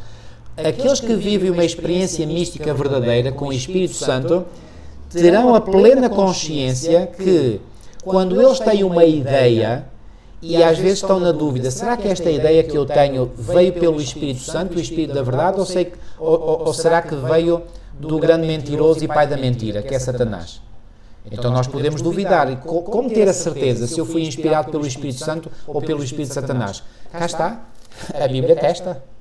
A Bíblia é que é o aferidor. Exatamente. E mais que isso. Quando se passa... Exatamente, é isso. E vai mesmo além disso. Quando alguém tem uma experiência mística que é de origem divina, sente um desejo muito grande dentro de si de ir à Bíblia. Isso. Não é só a mente que diz, eu tenho que ir à Bíblia para não errar, eu tenho que ir à Bíblia para saber se é verdade ou não. É isso, mas vai além disso. O próprio Espírito Santo coloca em nós o desejo de irmos à Bíblia para confirmar que de facto é assim. Exatamente. E o Espírito Santo começa a trabalhar no ser humano para que ele comece a gostar, a amar a Bíblia, os escritos da Bíblia. Então a pessoa começa a sentir-se atraída, porque o objetivo do Espírito Santo é levar a pessoa à Bíblia, assim como Cristo fez em toda a sua vida, não é? Exatamente. E até mesmo depois de ressuscitado. Então as duas coisas andam juntas, a Bíblia e as experiências místicas. E portanto podemos ter a certeza, se as nossas experiências, se as nossas convicções, se as nossas ideias e pensamentos, se as nossas não estão de acordo com a Bíblia, não estão de acordo com a Bíblia, não vem de Deus. Isso é não vem de Deus, exatamente. Por mais que pareça que vem, mas não vem. Não vem. Agora, se eu tenho uma ideia, já me aconteceu, por exemplo, quando eu estava a dar os primeiros passos no estudo da Bíblia, às vezes eu tinha ideias e eu ficava na dúvida. Eu ficava na dúvida, será que isto vem de Deus? Porque eu não queria receber nada que viesse do inimigo, eu queria ter a certeza que só recebia algo vindo de Deus. E quantas vezes acontecia, eu depois muitas vezes no meu estudo da Bíblia, uau! Dizia, uau, está aqui a confirmação daquilo da percepção que eu tinha. Então, quando eu podia, pela palavra, confirmar então que a ideia que eu tinha era certa, então aí, claro, eu me regozijava, porque ficava, digamos, é como se fosse o professor a dar o visto, a dizer, Paulo, podes ter certeza, a ideia que tu tiveste veio de Deus, porque tem o endosso da palavra de Deus. Acabou. Pronto. Esta é a autoridade final. E, portanto, a nossa experiência tem que ter como autoridade final a palavra de Deus. A palavra de Deus tem que estar por cima da nossa experiência e não a nossa experiência por cima da palavra. Como eu há bocadinho disse, e desculpem uma repetição, mas isto são pontos importantes. Muito bem. Vamos então às experiências próximas da morte. Eu prefiro este termo, como eu já disse, EPM. Já há muitos anos lido com esta expressão. Ora bem, estas experiências de quase morte ou próximas da morte são isso mesmo, próximas da morte, não são experiências de morte. Ou seja, as pessoas que viveram estas experiências não entraram na morte, não podem ter estado próximas da morte, mas continuavam vivas. E, portanto, estas supostas lições ou conclusões que se tiram a partir destas, mais uma vez, experiências, ou seja, quer-se basear um ensino em experiências de pessoas. Lá está. Reparem, assim como o misticismo leva as pessoas a acreditar que a sua experiência é mais importante do que aquilo que a palavra de Deus diz, outros pegam das experiências de outras pessoas para dizer que essas experiências provam que afinal a alma é imortal. Não provam coisa contrariamente ao que a Bíblia diz, não é? Contrariamente ao que a Bíblia diz, exatamente. Lá está, temos aqui que não bate certo com o que está escrito. Exatamente. E para já, essas pessoas não são, para já porque a experiência delas não é critério infalível. Começa logo por aí. Em segundo lugar, porque elas não foram à morte. Se houve alguém que já foi à morte, essa pessoa é, por exemplo, Lázaro, e outras pessoas que Jesus ressuscitou, essas pessoas então é que estariam plenamente habilitadas para falar da sua experiência na morte, porque essas sim tiveram na morte e depois voltaram outra vez à vida pela ressurreição. Então essas pessoas é que seriam as pessoas que estariam mais do que habilitadas a falar sobre a morte. E o que é que nós encontramos nas Escrituras sobre o que essas pessoas disseram depois de regressarem da morte para a vida? Nada, zero. Zero. Então o que é que isso mostra? Que elas, durante o tempo que estiveram mortas, não sabiam coisa nenhuma, que é exatamente isso que a Escritura diz. Bom, aqui o autor até concede o argumento, e quanto a mim muito bem, quando ele diz, portanto, que um argumento a partir do silêncio, isto é um argumento a partir do silêncio, ou seja, nós não podemos, se quisermos ser intelectualmente honestos, dizer que só porque eles não disseram nada, que isso prova que eles não viveram nada. Bom, é verdade. Mas, o que é que diz a Escritura, mais uma vez? É que para nós, mais uma vez, não é a experiência das pessoas que morreram e foram ressuscitadas que conta, é o que diz a Escritura. E a Escritura diz que os mortos não sabem coisa nenhuma. Ponto final, assunto resolvido, questão encerrada. Acabou. Exatamente. Se por um lado a Bíblia diz que os mortos não sabem coisa nenhuma, parecem os seus pensamentos quando morrem, isso. Não têm qualquer comunicação com os vivos, isso. Uma vez que a Bíblia por um lado diz isso e por outro lado a Bíblia não diz ou não conta ou não relata experiências de pessoas com experiências após a morte, isso. Portanto, nós chegamos à conclusão que isso não pode ser. Isso. Porquê? Isso. Porque não há relatos na Bíblia, que é a palavra de Deus, contando experiências dessas. Exatamente. Não há. Exatamente. Não há. Então, há o que a Bíblia diz, que a morte é um sono, e há o que a Bíblia não diz. Não Exatamente. Diz que depois da morte existem essas experiências em que se vêem seres de luz, que falam connosco, seres muito amorosos, com muito amor, muito carinho, que se veem os familiares mortos, que falam connosco, que dão as boas-vindas. Seja bem-vindo ao nosso mundo, ao nosso reino, à nossa dimensão, não é? Então, não encontramos na Bíblia isso por um lado e encontramos na Bíblia por outro lado, o contrário, a afirmação do contrário. Então, baseado nisto, é que nós, adventistas do sétimo dia, não acreditamos que realmente após a morte existam essas experiências. Exatamente. Então, a explicação que existe, e muitos cientistas aceitam esse facto e explicam isso, é que essas pessoas não estão verdadeiramente mortas. Uhum. Estão perto da morte, estão quase mortas, mas não estão mortas. Uhum. E mesmo apesar de serem dadas como mortas clinicamente, não estão ainda verdadeiramente mortas. Exatamente. E nós sabemos até, irmãos, infelizmente, que às vezes, lá de longe a longe, portanto, levei-me uma experiência dessas, e relatos de pessoas que são enterradas, põem-nas dentro do caixão, e que depois, anos mais tarde, quando o caixão é aberto pelos coveiros, o corpo está virado ao contrário. Isso. Porque a pessoa voltou a ter consciência, a pessoa não estava de facto morta, a pessoa voltou à vida e viu-se ali fechada dentro do caixão, tentou sair, virou o corpo e acabou por morrer sufocada dentro do caixão. Portanto, quando um médico diz a pessoa está morta, ou quando os médicos dizem a pessoa está morta, ou quando a pessoa é declarada clinicamente morta, muitas vezes não está ainda. Isso. Uhum. Então é nessas ocasiões que surgem estas tais experiências em que a pessoa vê no seu cérebro aquelas coisas e que depois acaba por voltar à vida e lembra-se daquilo que aconteceu e conta. Isso. Existem também experiências feitas pelos cientistas para tentarem perceber porque é que isso acontece, em que privaram as pessoas de oxigênio e o dióxido de carbono acumulou-se de tal maneira no sangue e depois no cérebro que provocou esse tipo de alucinações. Alucinações, exatamente. Portanto, existem experiências, existem relatos, existem livros, existem relatórios médicos que que mostra que realmente os níveis de dióxido de carbono aumentados e de oxigênio diminuídos, mas em extremo, provoca essas alucinações. Portanto, quando o dióxido de carbono está em determinadas zonas do cérebro em excesso. Vêem-se coisas que estão nas nossas memórias, coisas do passado, coisas que lemos, coisas que aprendemos, relacionadas com o mundo invisível, ou até memórias de familiares, não é? Correto. Então essas coisas acontecem. Então são reações psicoquímicas, dizem alguns cientistas, são alucinações psicoquímicas, as pessoas não estão realmente mortas. Correto. E, por outro lado, quando a pessoa está nessa fase, poderá acontecer o quê? Poderá acontecer também pessoas que praticam o espiritismo ou pessoas que praticam os ensinamentos da nova era, pessoas que estão relacionadas com o mundo oculto, os ocultistas. Pode acontecer que essas pessoas tenham contacto com entidades nessas fases, nessa fase do pré-morte ou do quase-morte, ou perto da morte, porque essas entidades espirituais que estavam habituadas a lidar com a pessoa na sua vida normal do dia-a-dia, manifestam-se e falam com a pessoa depois nessas ocasiões e nessas situações. E também para que haja uma prova, um registro, para que o mundo acredite que realmente as pessoas, quando passam para o lado lá, que realmente têm contacto com seres de luz, que falam com eles e passam por um mundo muito bom. Então isso é feito nessas pessoas que praticam o ocultismo em sua vida diária. Acontece depois essas experiências para que exista uma suposta prova de que realmente há vida além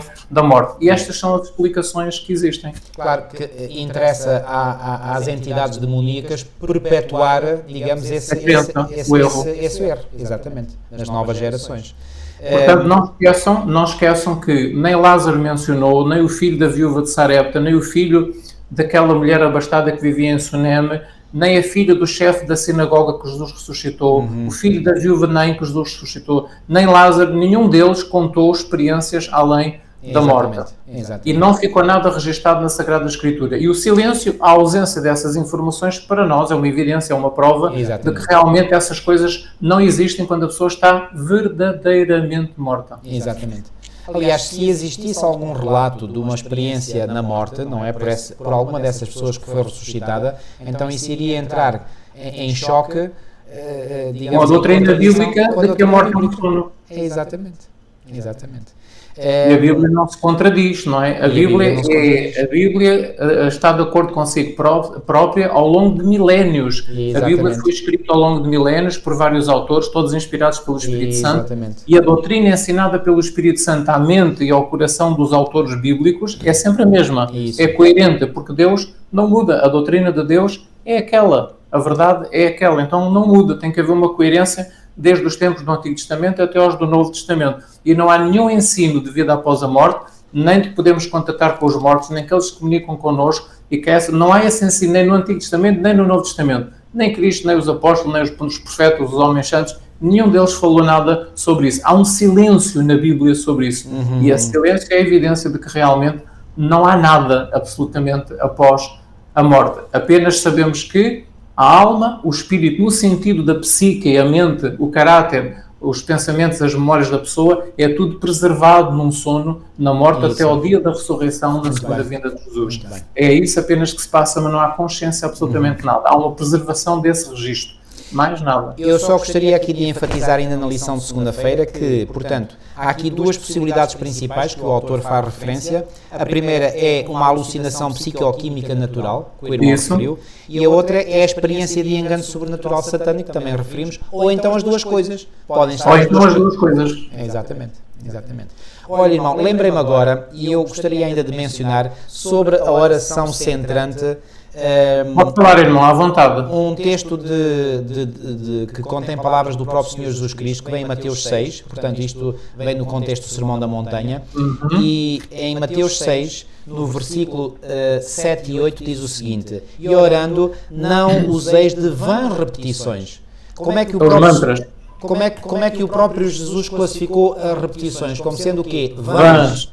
Quer dizer, sem utilidade, não servem para nada. Vãs repetições.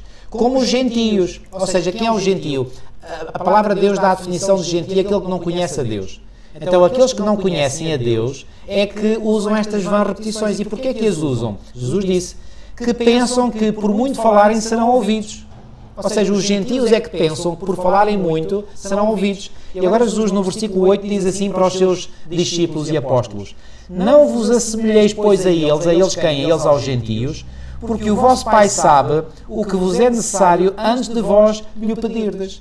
Então aqui Jesus está claramente a dizer, esse modelo de fazer orações repetidas, repetições que são vãs, não é para vós. Não vos assemelheis aos gentios que fazem isso. Então, para mim, este texto deita completamente por terra, portanto, a utilização da oração centrante ou da oração centrada ou contemplativa para nosso uso. É algo que devemos descartar completamente. Ensino de Jesus, ponto final, assunto encerrado. Pronto. O que é triste é que realmente esta questão das experiências de quase morte e da vida após a morte é uma coisa que é aceita pelo cristianismo ocidental, o cristianismo oriental, o cristianismo esotérico. O cristianismo esotérico é uma modalidade de cristianismo, mas está misturada com o mundo oculto. Isso. Nós temos exemplos do cristianismo esotérico, por exemplo, numa sociedade chamada os Rosa Cruzes, é um exemplo desse cristianismo esotérico. Temos também esta crença nas sociedades secretas, a maçonaria, a teosofia, não é? Que surgiu na época em que Deus desperta Ellen White como mensageira do Senhor. O diabo também desperta, portanto, o seu mensageiro naquela ocasião, que também foi uma senhora, não é? Então, que deu origem à teosofia, que é uma contrafação da verdade, e são coisas mesmo produzidas por uma mente extremamente inteligente, é uma mente espiritual, de Lúcifer. Já agora, irmão Eloy, se me permite, eu só iria referir isso na lição de sexta-feira. Irmão, à vontade.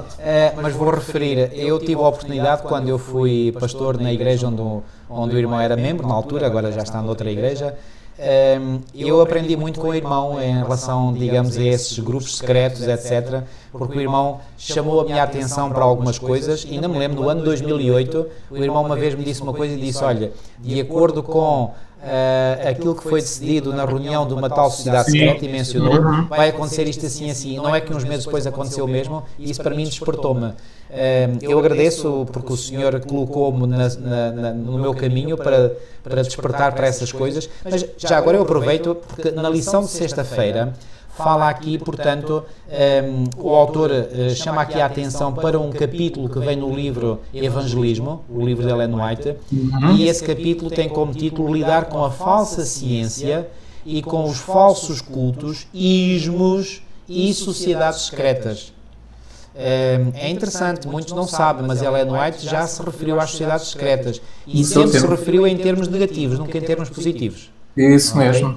E, portanto, as sociedades secretas são, digamos, grupos organizados, muitíssimo bem organizados, e são eles os verdadeiros controladores do mundo.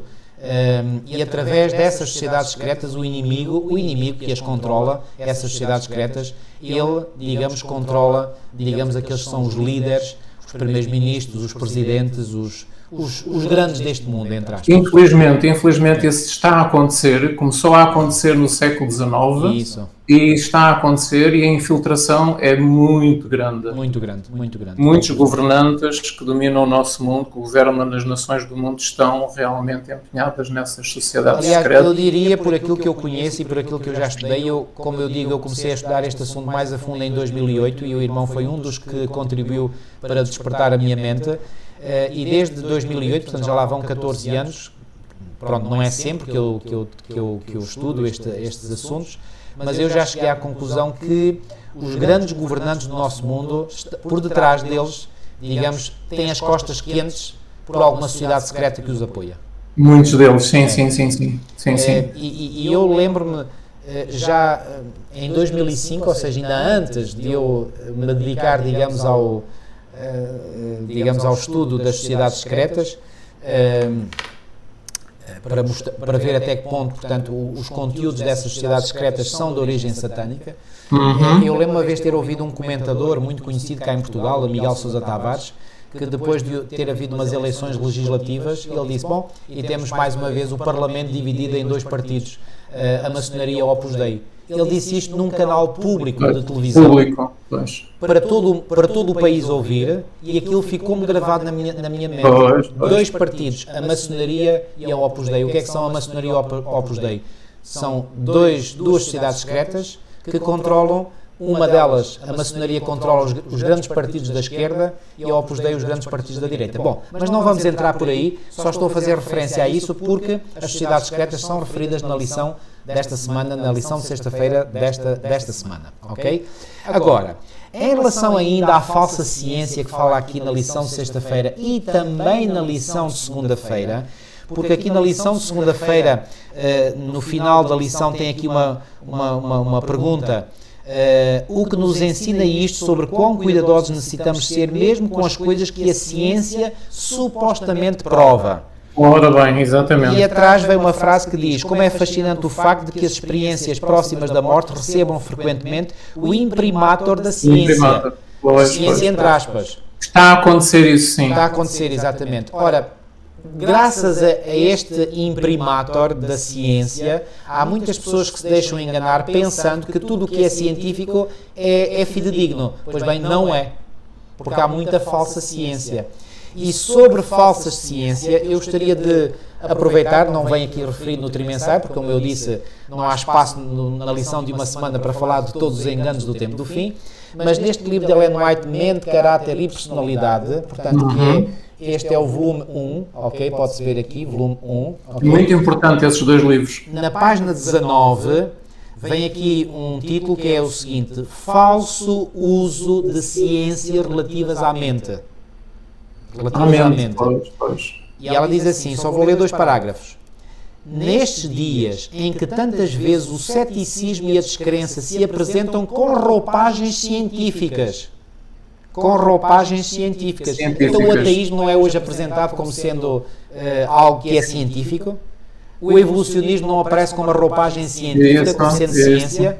E, no entanto, isso é ceticismo puro. Isso é descrença pura. Ok? Então, o ceticismo e a descrença, repare, o evolucionismo é a negação pura e simples de Deus como Criador de todas as coisas. Já agora vou-vos dar uma curiosidade para aqueles que não sabem, vão ficar a saber disto. Muitos pensam que a ideia do evolucionismo surgiu na mente de Charles Darwin. E muitos pensam que essa ideia surgiu apenas nesse século, no século XIX. Não surgiu, não. E que não existia antes.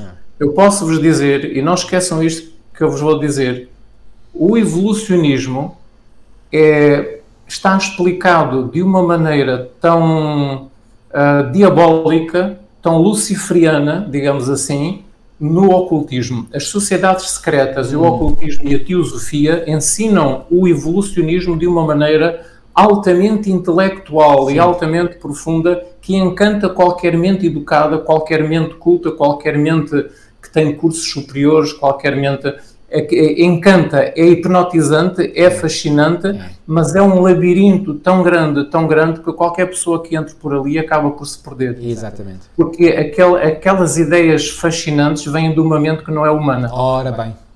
Então qualquer pessoa intelectual sente-se fascinado naquele mundo. Exatamente. Mas posso-vos dizer que o evolucionismo está explicado de uma maneira como não fazem ideia, e não aconselho ninguém a pegar nisso, nem a mexer nisso, não aconselho, porque é terreno encantado de Satanás. É um terreno encantado, essa é a palavra correta, é um terreno encantado, há um feitiço, há um encanto. Qualquer pessoa que mexe, que toca, que se aproxima, se não está muito apegado à palavra de Deus, e são poucos aqueles que estão verdadeiramente apegados, começa a sentir-se atraído para o outro lado. Mas o evolucionismo já existe, é ensinado, sempre foi ensinado pelas sociedades secretas antes de Charles Darwin. Exatamente. E é extremamente importante saberem isto.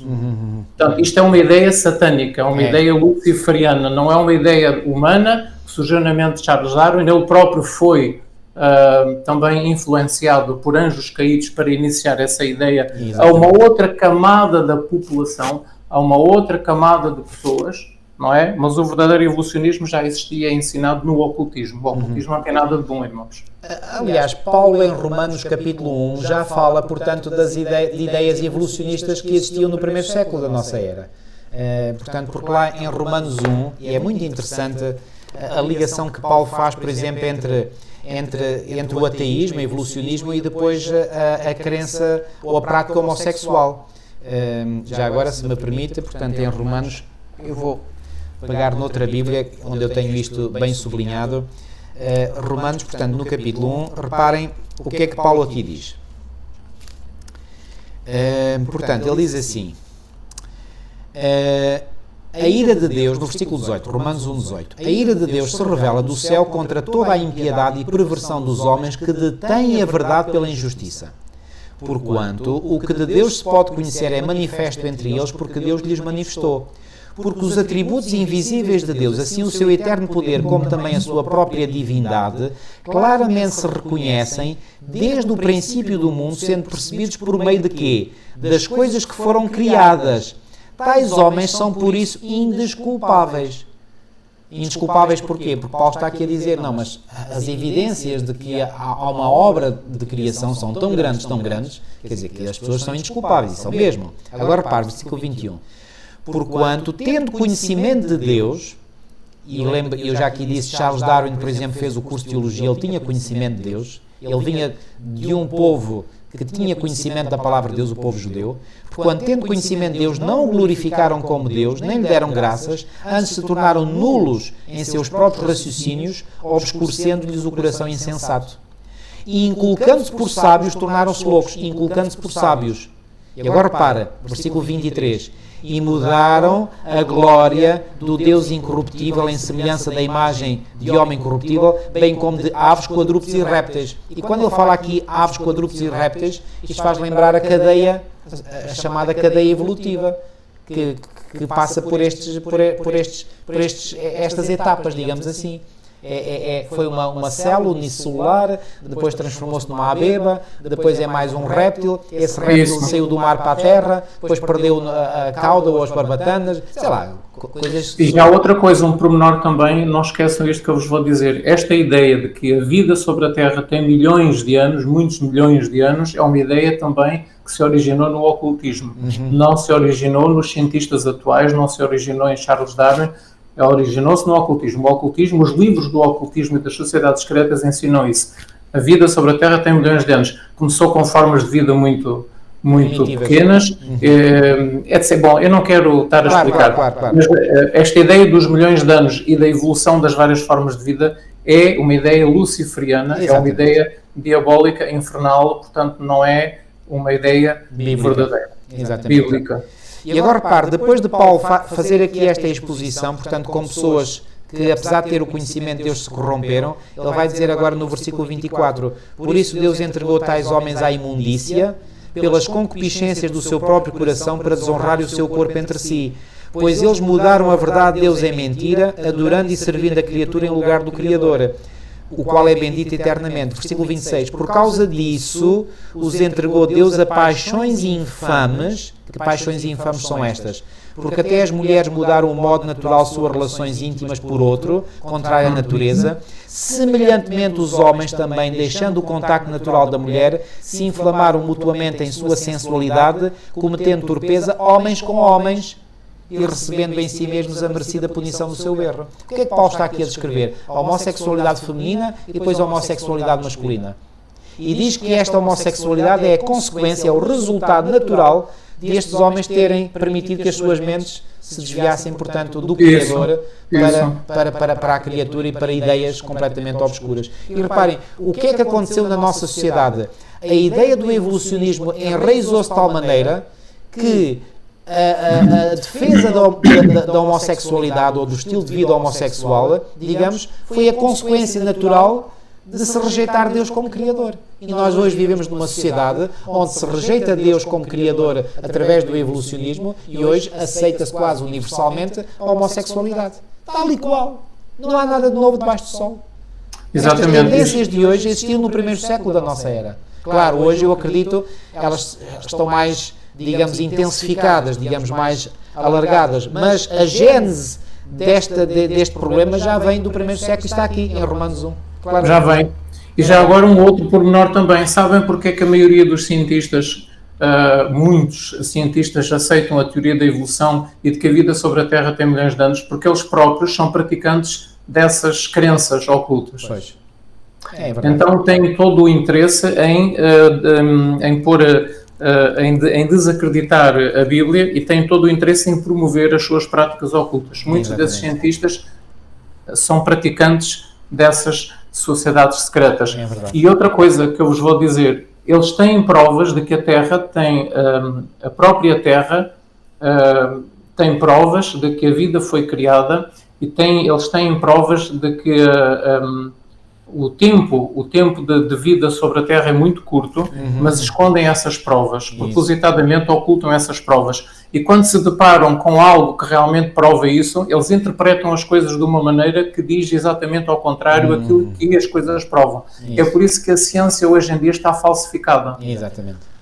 Infelizmente, muito poucos no nosso mundo, muito poucos cientistas praticam a ciência correta, são honestos, são verdadeiros, porque muitos deles são falsos e não revelam ao público o verdadeiro resultado daquilo que eles descobrem nas suas experiências científicas. Exatamente. Eles ocultam, mentem e não dizem a verdade. A ciência hoje tem muito pouco valor, não sabemos em quem confiar, são muito poucos aqueles que a praticam, a verdadeira ciência. É verdade, é verdade. E, portanto, existe a falsa ciência e tem todo o interesse em expor todas estas questões. Obrigado, irmão Eloy, por ter feito mais esse comentário. Eu vou terminar aqui de ler aquelas dois parágrafos que diz, portanto, nestes dias em que tantas vezes o ceticismo e a descrença se apresentam com roupagens científicas, precisamos guardar-nos de todo o lado, quer dizer que há várias frentes pelas quais o erro se apresenta diante de nós. Por esse meio, o nosso grande adversário está enganando a milhares e levando os cativos segundo a sua vontade. E agora repare o que ela diz. Tremenda é a vantagem que ele tira das ciências relativas à mente humana. Aí ele, à semelhança da serpente, insinua-se imperceptivelmente para corromper o quê? A obra de Deus. Isso. E agora o outro parágrafo. Essa penetração de Satanás mediante as ciências é bem planeada. Planeada, exatamente. Isto é intencional. Não acontece por acaso. É intencional, é planeado. Por meio da frenologia, da psicologia e do mesmerismo, ele vem mais diretamente ao povo desta geração. Que geração? Já iremos ver. E opera com aquele poder que lhe deve caracterizar os esforços perto do tempo do encerramento do tempo da graça. Ora bem, é o tempo que estamos a viver. É o tempo que estamos a viver. Porque há pessoas que já me disseram, mas essa citação de Ellen White era para o tempo dela. A psicologia hoje é diferente, evoluiu, tornou-se científica. Não tornou nada. Aparentemente sim, mas é os mesmos enganos. Digamos, as grandes bases da psicologia que foram lançadas no século XIX, é sobre essas bases que a psicologia de hoje se mantém. Eu sei do que estou a falar, porque eu estudei na Universidade de Psicologia, que, digamos, foi com muito sofrimento e só pela graça de Deus é que eu fui salvo daquele emaranhado no qual me meti-me sem ter consciência de onde me estava a meter. E então diz aqui, esta geração que fala aqui não é a geração do tempo de Ellen White, é a geração do tempo do encerramento do tempo da graça, que é o tempo em que estamos a viver hoje. Então quer dizer que Satanás iria usar com grande poder as ciências relativas à mente humana, ciências entre aspas, ok, para enganar e mais corromper a obra de Deus. E infelizmente eu tenho visto muitas vezes a psicologia corrompe a teologia. Há a teologia que está corrompida pela psicologia, por ideias psicológicas. Olha, uma crença, entre muitas, que a psicologia trouxe para a teologia foi, para nós amarmos verdadeiramente a Deus, primeiro temos que amar o próximo e primeiro temos que nos amar a nós mesmos. E eles citam a Bíblia. Porque a Bíblia diz, ama o teu próximo como a ti mesmo. Então onde é que nós temos que começar? Temos que começar por nos amar a nós mesmos. Depois de amar a nós mesmos, como vamos conseguir amar os outros? E depois de amar os outros, vamos conseguir amar a Deus? Não, é exatamente ao contrário. Lá está, Satanás muda tudo. Assim como Deus disse no princípio, certamente morrerás, e Satanás vem dizer, certamente não morrerás, Satanás aqui também muda tudo. Nós temos que amar Deus em primeiro lugar. Ao amar Deus em primeiro lugar, em resposta ao amor que Ele em primeiro lugar tem por nós, porque nós o amamos porque Ele nos amou primeiro. Então nós amamos a Deus e porque amamos a Deus, o amor de Deus é derramado nos nossos corações pelo Espírito Santo, Romanos 5,5, e é esse amor no meu coração que me motiva para amar o meu próximo. E quando eu amo o meu próximo, então eu vou-me amar a mim mesmo. É exatamente ao contrário. E a psicologia diz que temos que começar por nós mesmos. Mas se eu começo por me amar a mim mesmo antes de amar a Deus, eu torno-me numa pessoa cada vez mais egoísta, cada vez mais egocêntrica. Porque estou a dar preferência e prioridade ao eu. Mas foi exatamente isso que Satanás fez no céu. Estão a ver como isto é diabólico? Pois. Mas com a linguagem bíblica, isto passa como sendo uma coisa muito bonita. São erros tão subtis, irmão. Tão subtis. E eu poderia falar aqui muito mais. Bom, mas vamos avançar. O tempo não nos permite, como eu disse, isto estava pano para mangas. Temos que falar na reencarnação, terça-feira. Vamos falar da reencarnação. Bom, irmão, não sei se tem alguma... Eu, daqui da reencarnação, só iria falar aqui nestes 4 pontos mencionados aqui na lição.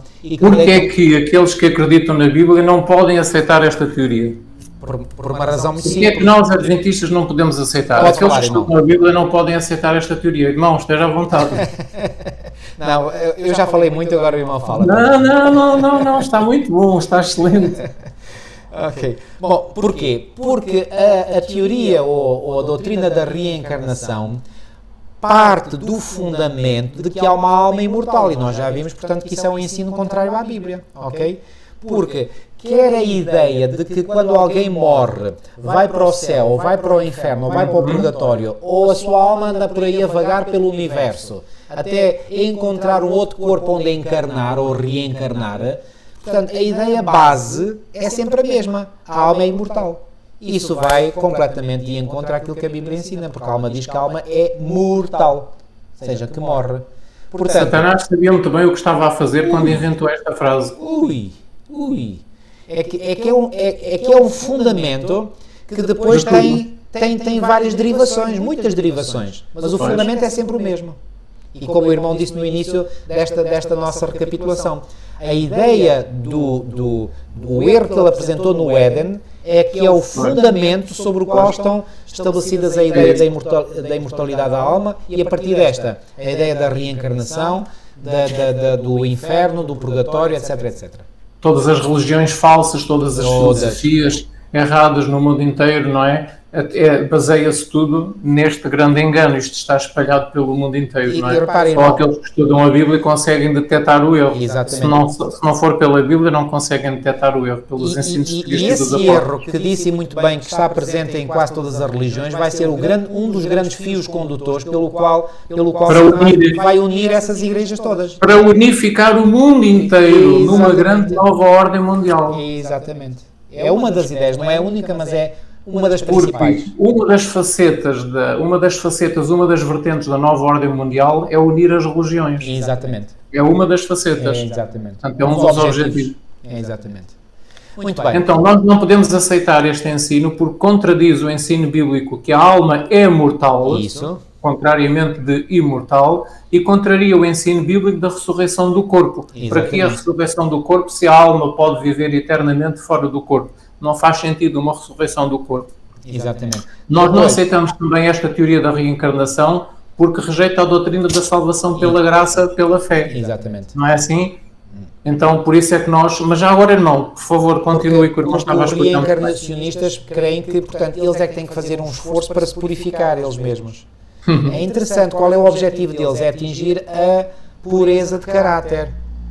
Ora, não é também o grande objetivo dos cristãos genuínos e sinceros e bíblicos atingir a pureza de caráter? Só que é uma imitação da verdade. Estamos aqui na presença de uma imitação, de uma contrafação satânica, exatamente. É o caminhar para a perfeição, mas o caminho fake, o caminho falso. Isso, muito bom. É isso mesmo. Tal e qual. Ok, muito bem.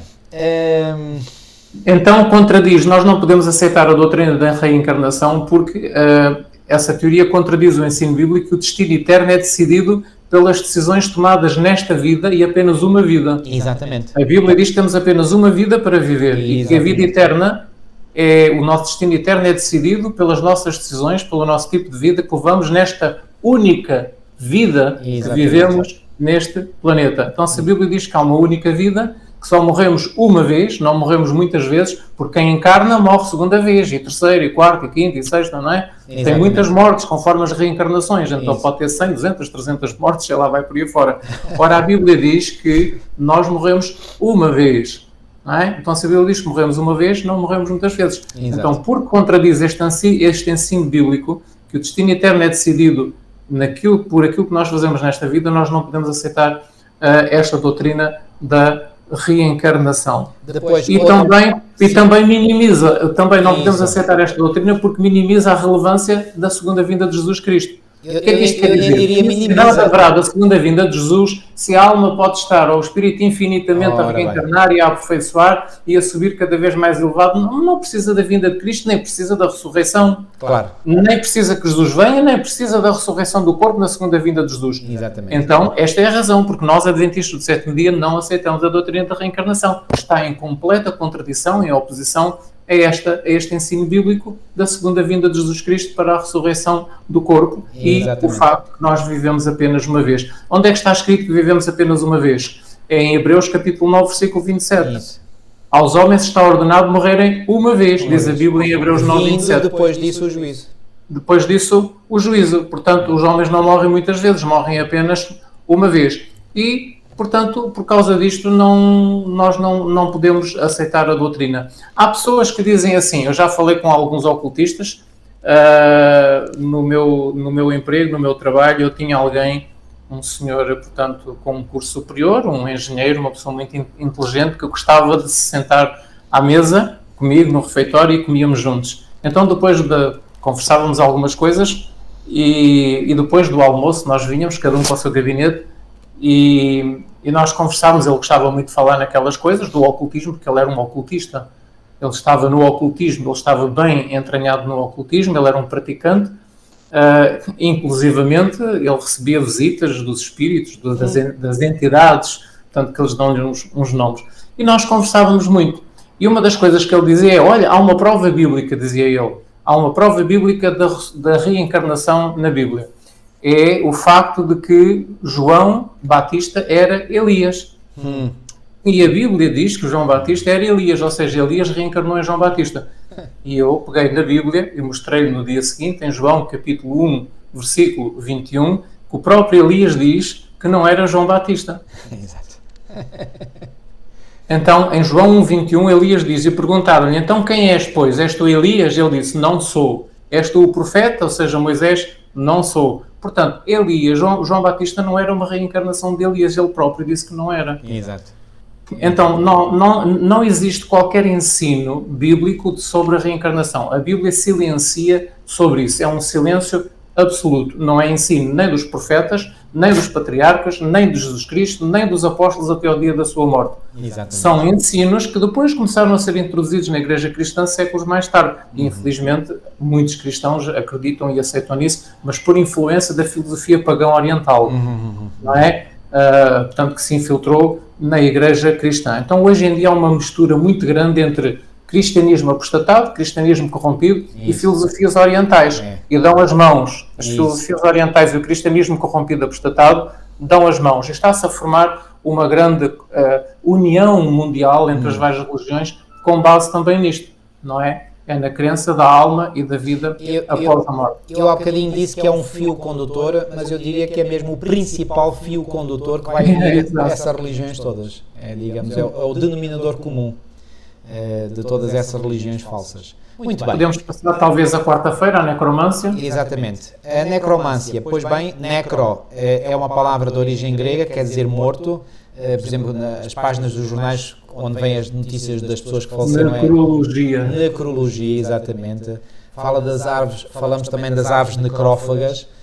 Fagos quer dizer comer, necro morto, ou seja, as aves necrófagas são aquelas aves de rapina que comem as carnes dos animais que morreram, portanto necro é morto. Mancia vem do termo manteia, que quer dizer adivinhação. Por outras palavras, a necromancia é o saber coisas ou adivinhar coisas através dos mortos, da consulta dos mortos. Exatamente, é isso mesmo. É isso que é a necromancia. Irmão, há aqui 3 textos que eu gosto muito sempre de citar, que vêm no Antigo Testamento, que é Levítico 19, 31, vem aqui também mencionados na lição de quarta-feira, e eu gostaria muito de ler estes textos. Eu uso-os muito, no meu ministério já usei muitas vezes. Então, Levítico, no capítulo 19 e no versículo 31, vem aqui uma admoestação muito forte, em que diz assim: não vos virareis para os adivinhadores e encantadores, não os busqueis, contaminando-vos com eles, eu sou o Senhor vosso Deus. Então, portanto, a Bíblia proíbe, Deus proíbe. Exatamente, isto é uma proibição clara, claríssima, não há aqui volta a dar. E o Senhor aqui diz, contaminando-vos com eles, quer dizer que as pessoas que se ligam a estas pessoas acabam por ficar contaminadas. Por exemplo, o irmão viveu essa experiência porque era um colega de trabalho e eu já cheguei à seguinte conclusão, corrija-me se eu estou errado.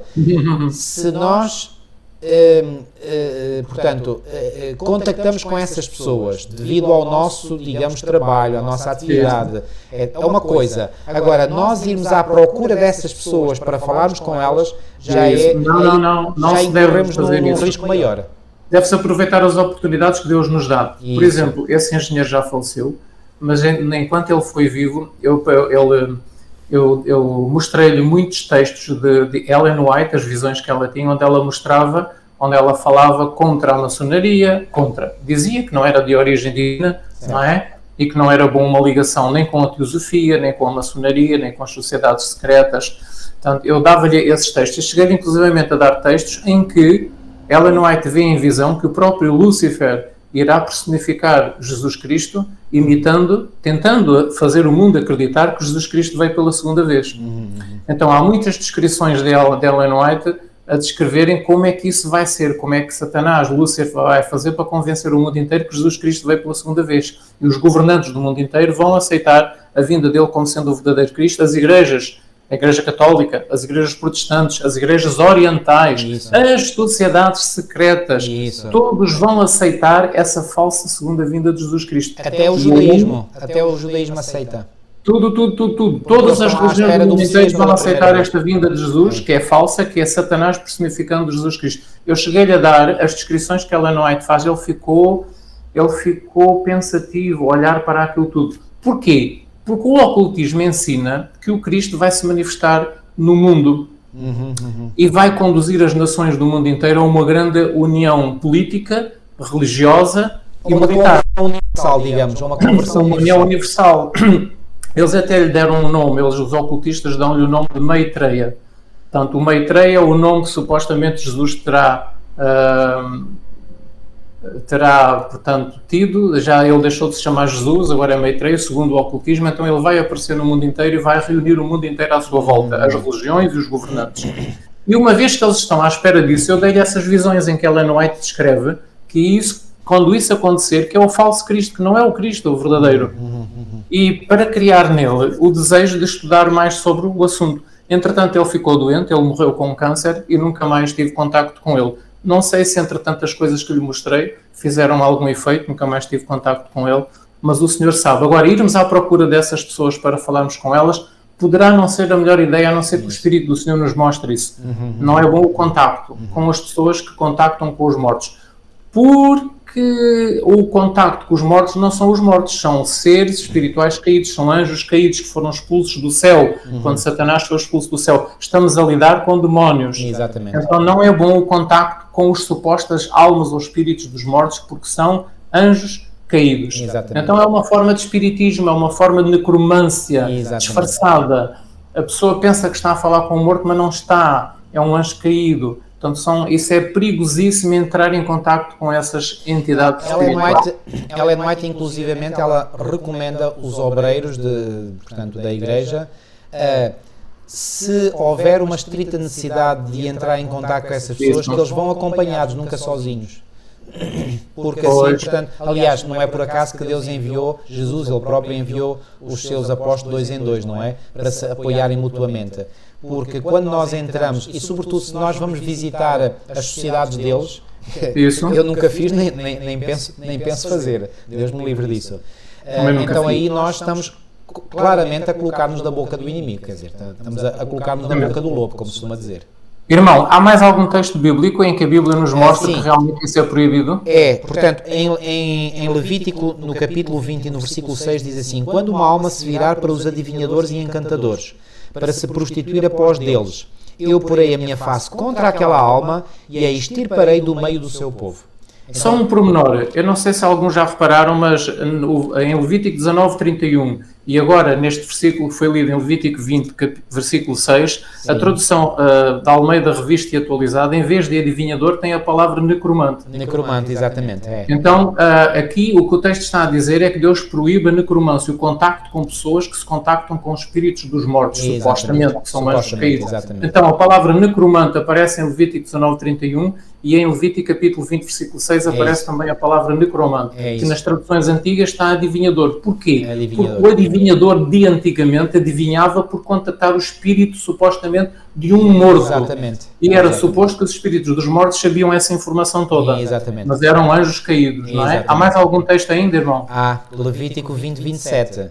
Quando, pois, algum homem ou mulher em si tiver um espírito adivinho, ou espírito de necromancia, podemos dizer, ou for encantador, certamente morrerão, com pedras se apedrejarão, o seu sangue é sobre eles. Ou seja, isto é tão grave, tão grave, tão grave, que Deus até disse que aqueles que praticassem, reparem, aqueles que se fossem aconselhar junto destas pessoas seriam extirpados, ou seja, expulsos do seu povo.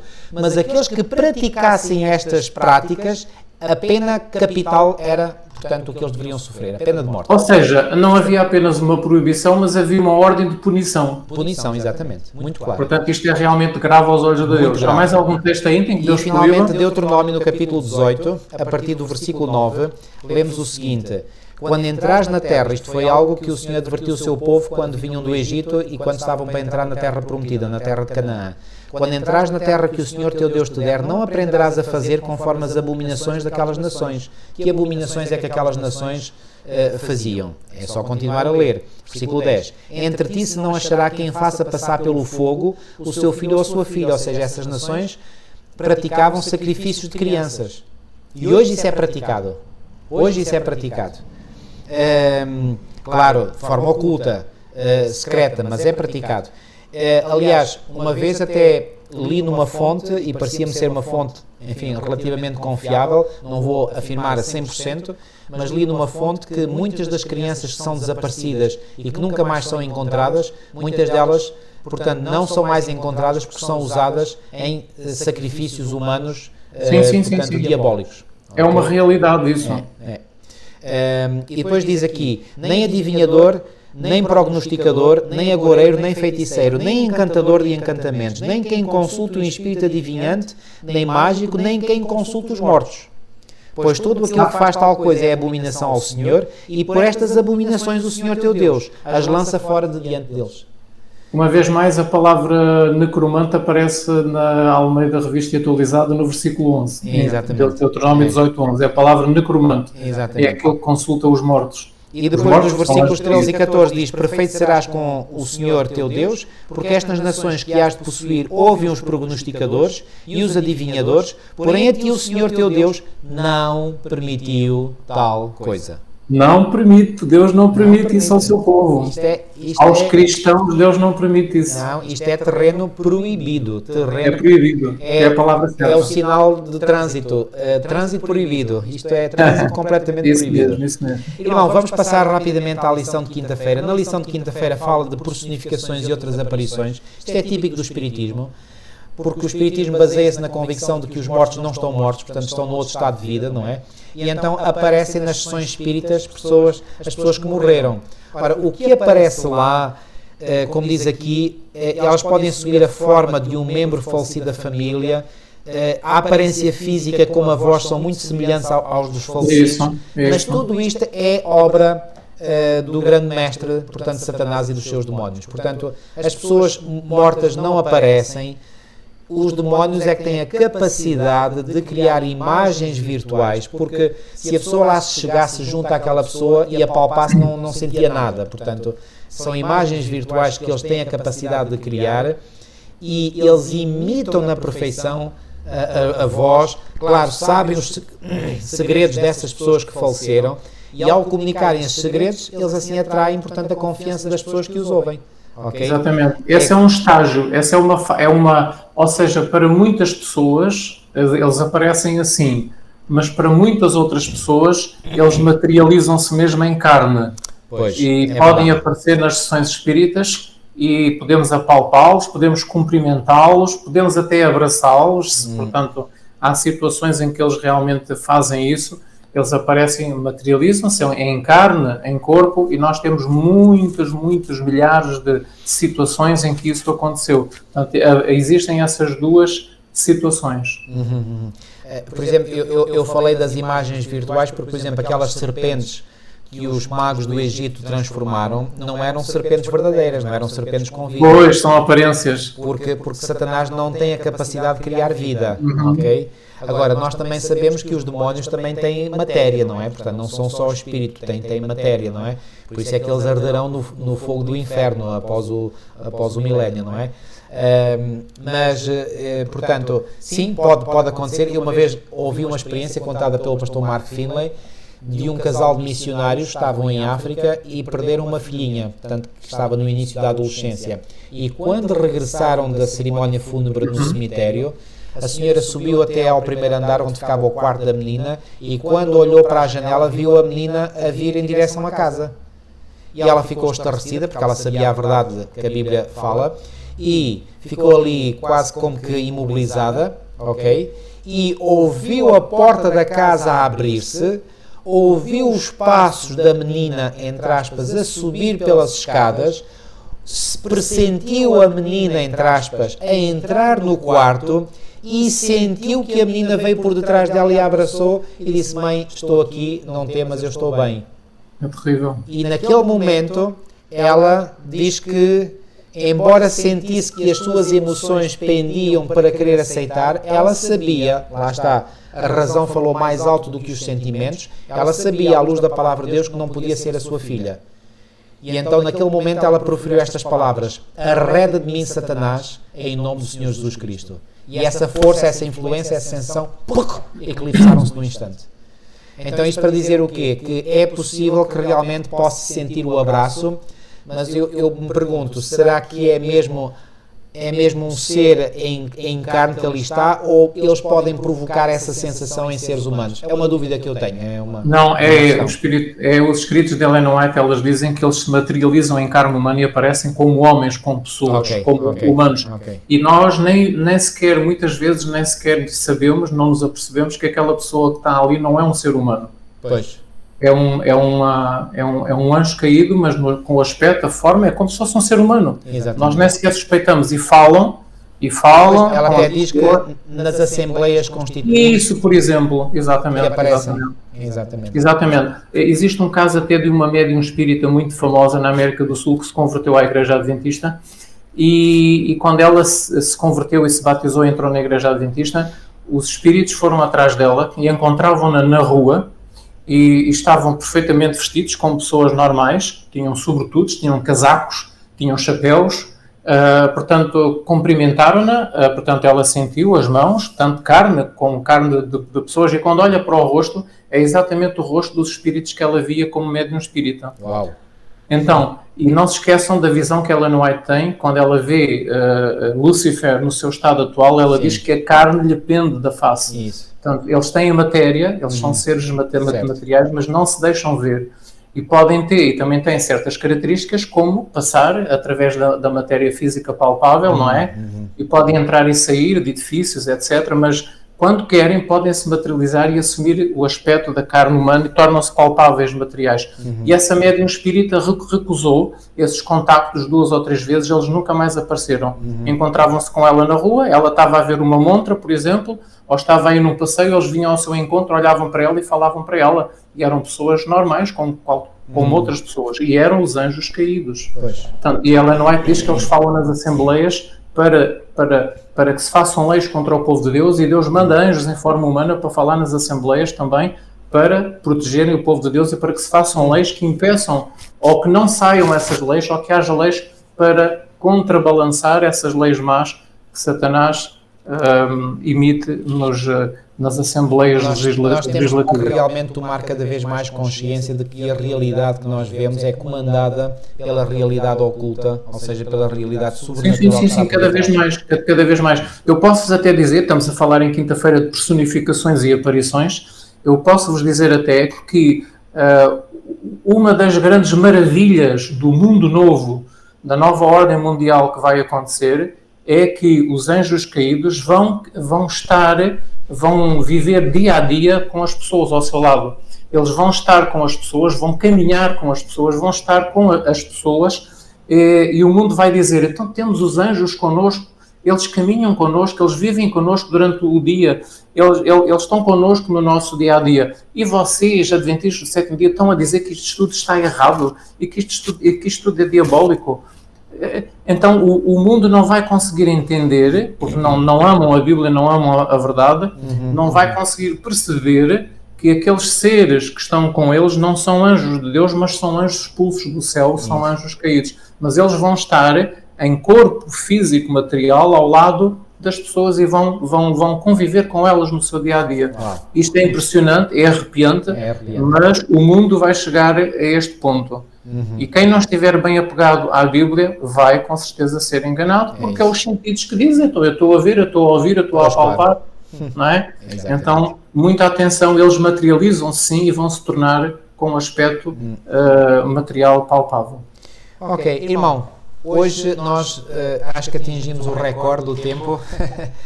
Portanto, não tinha reparado. Já ultrapassámos, portanto, e de longe o nosso tempo, já chegámos, creio que às 2 horas, ou já passámos um bocadinho.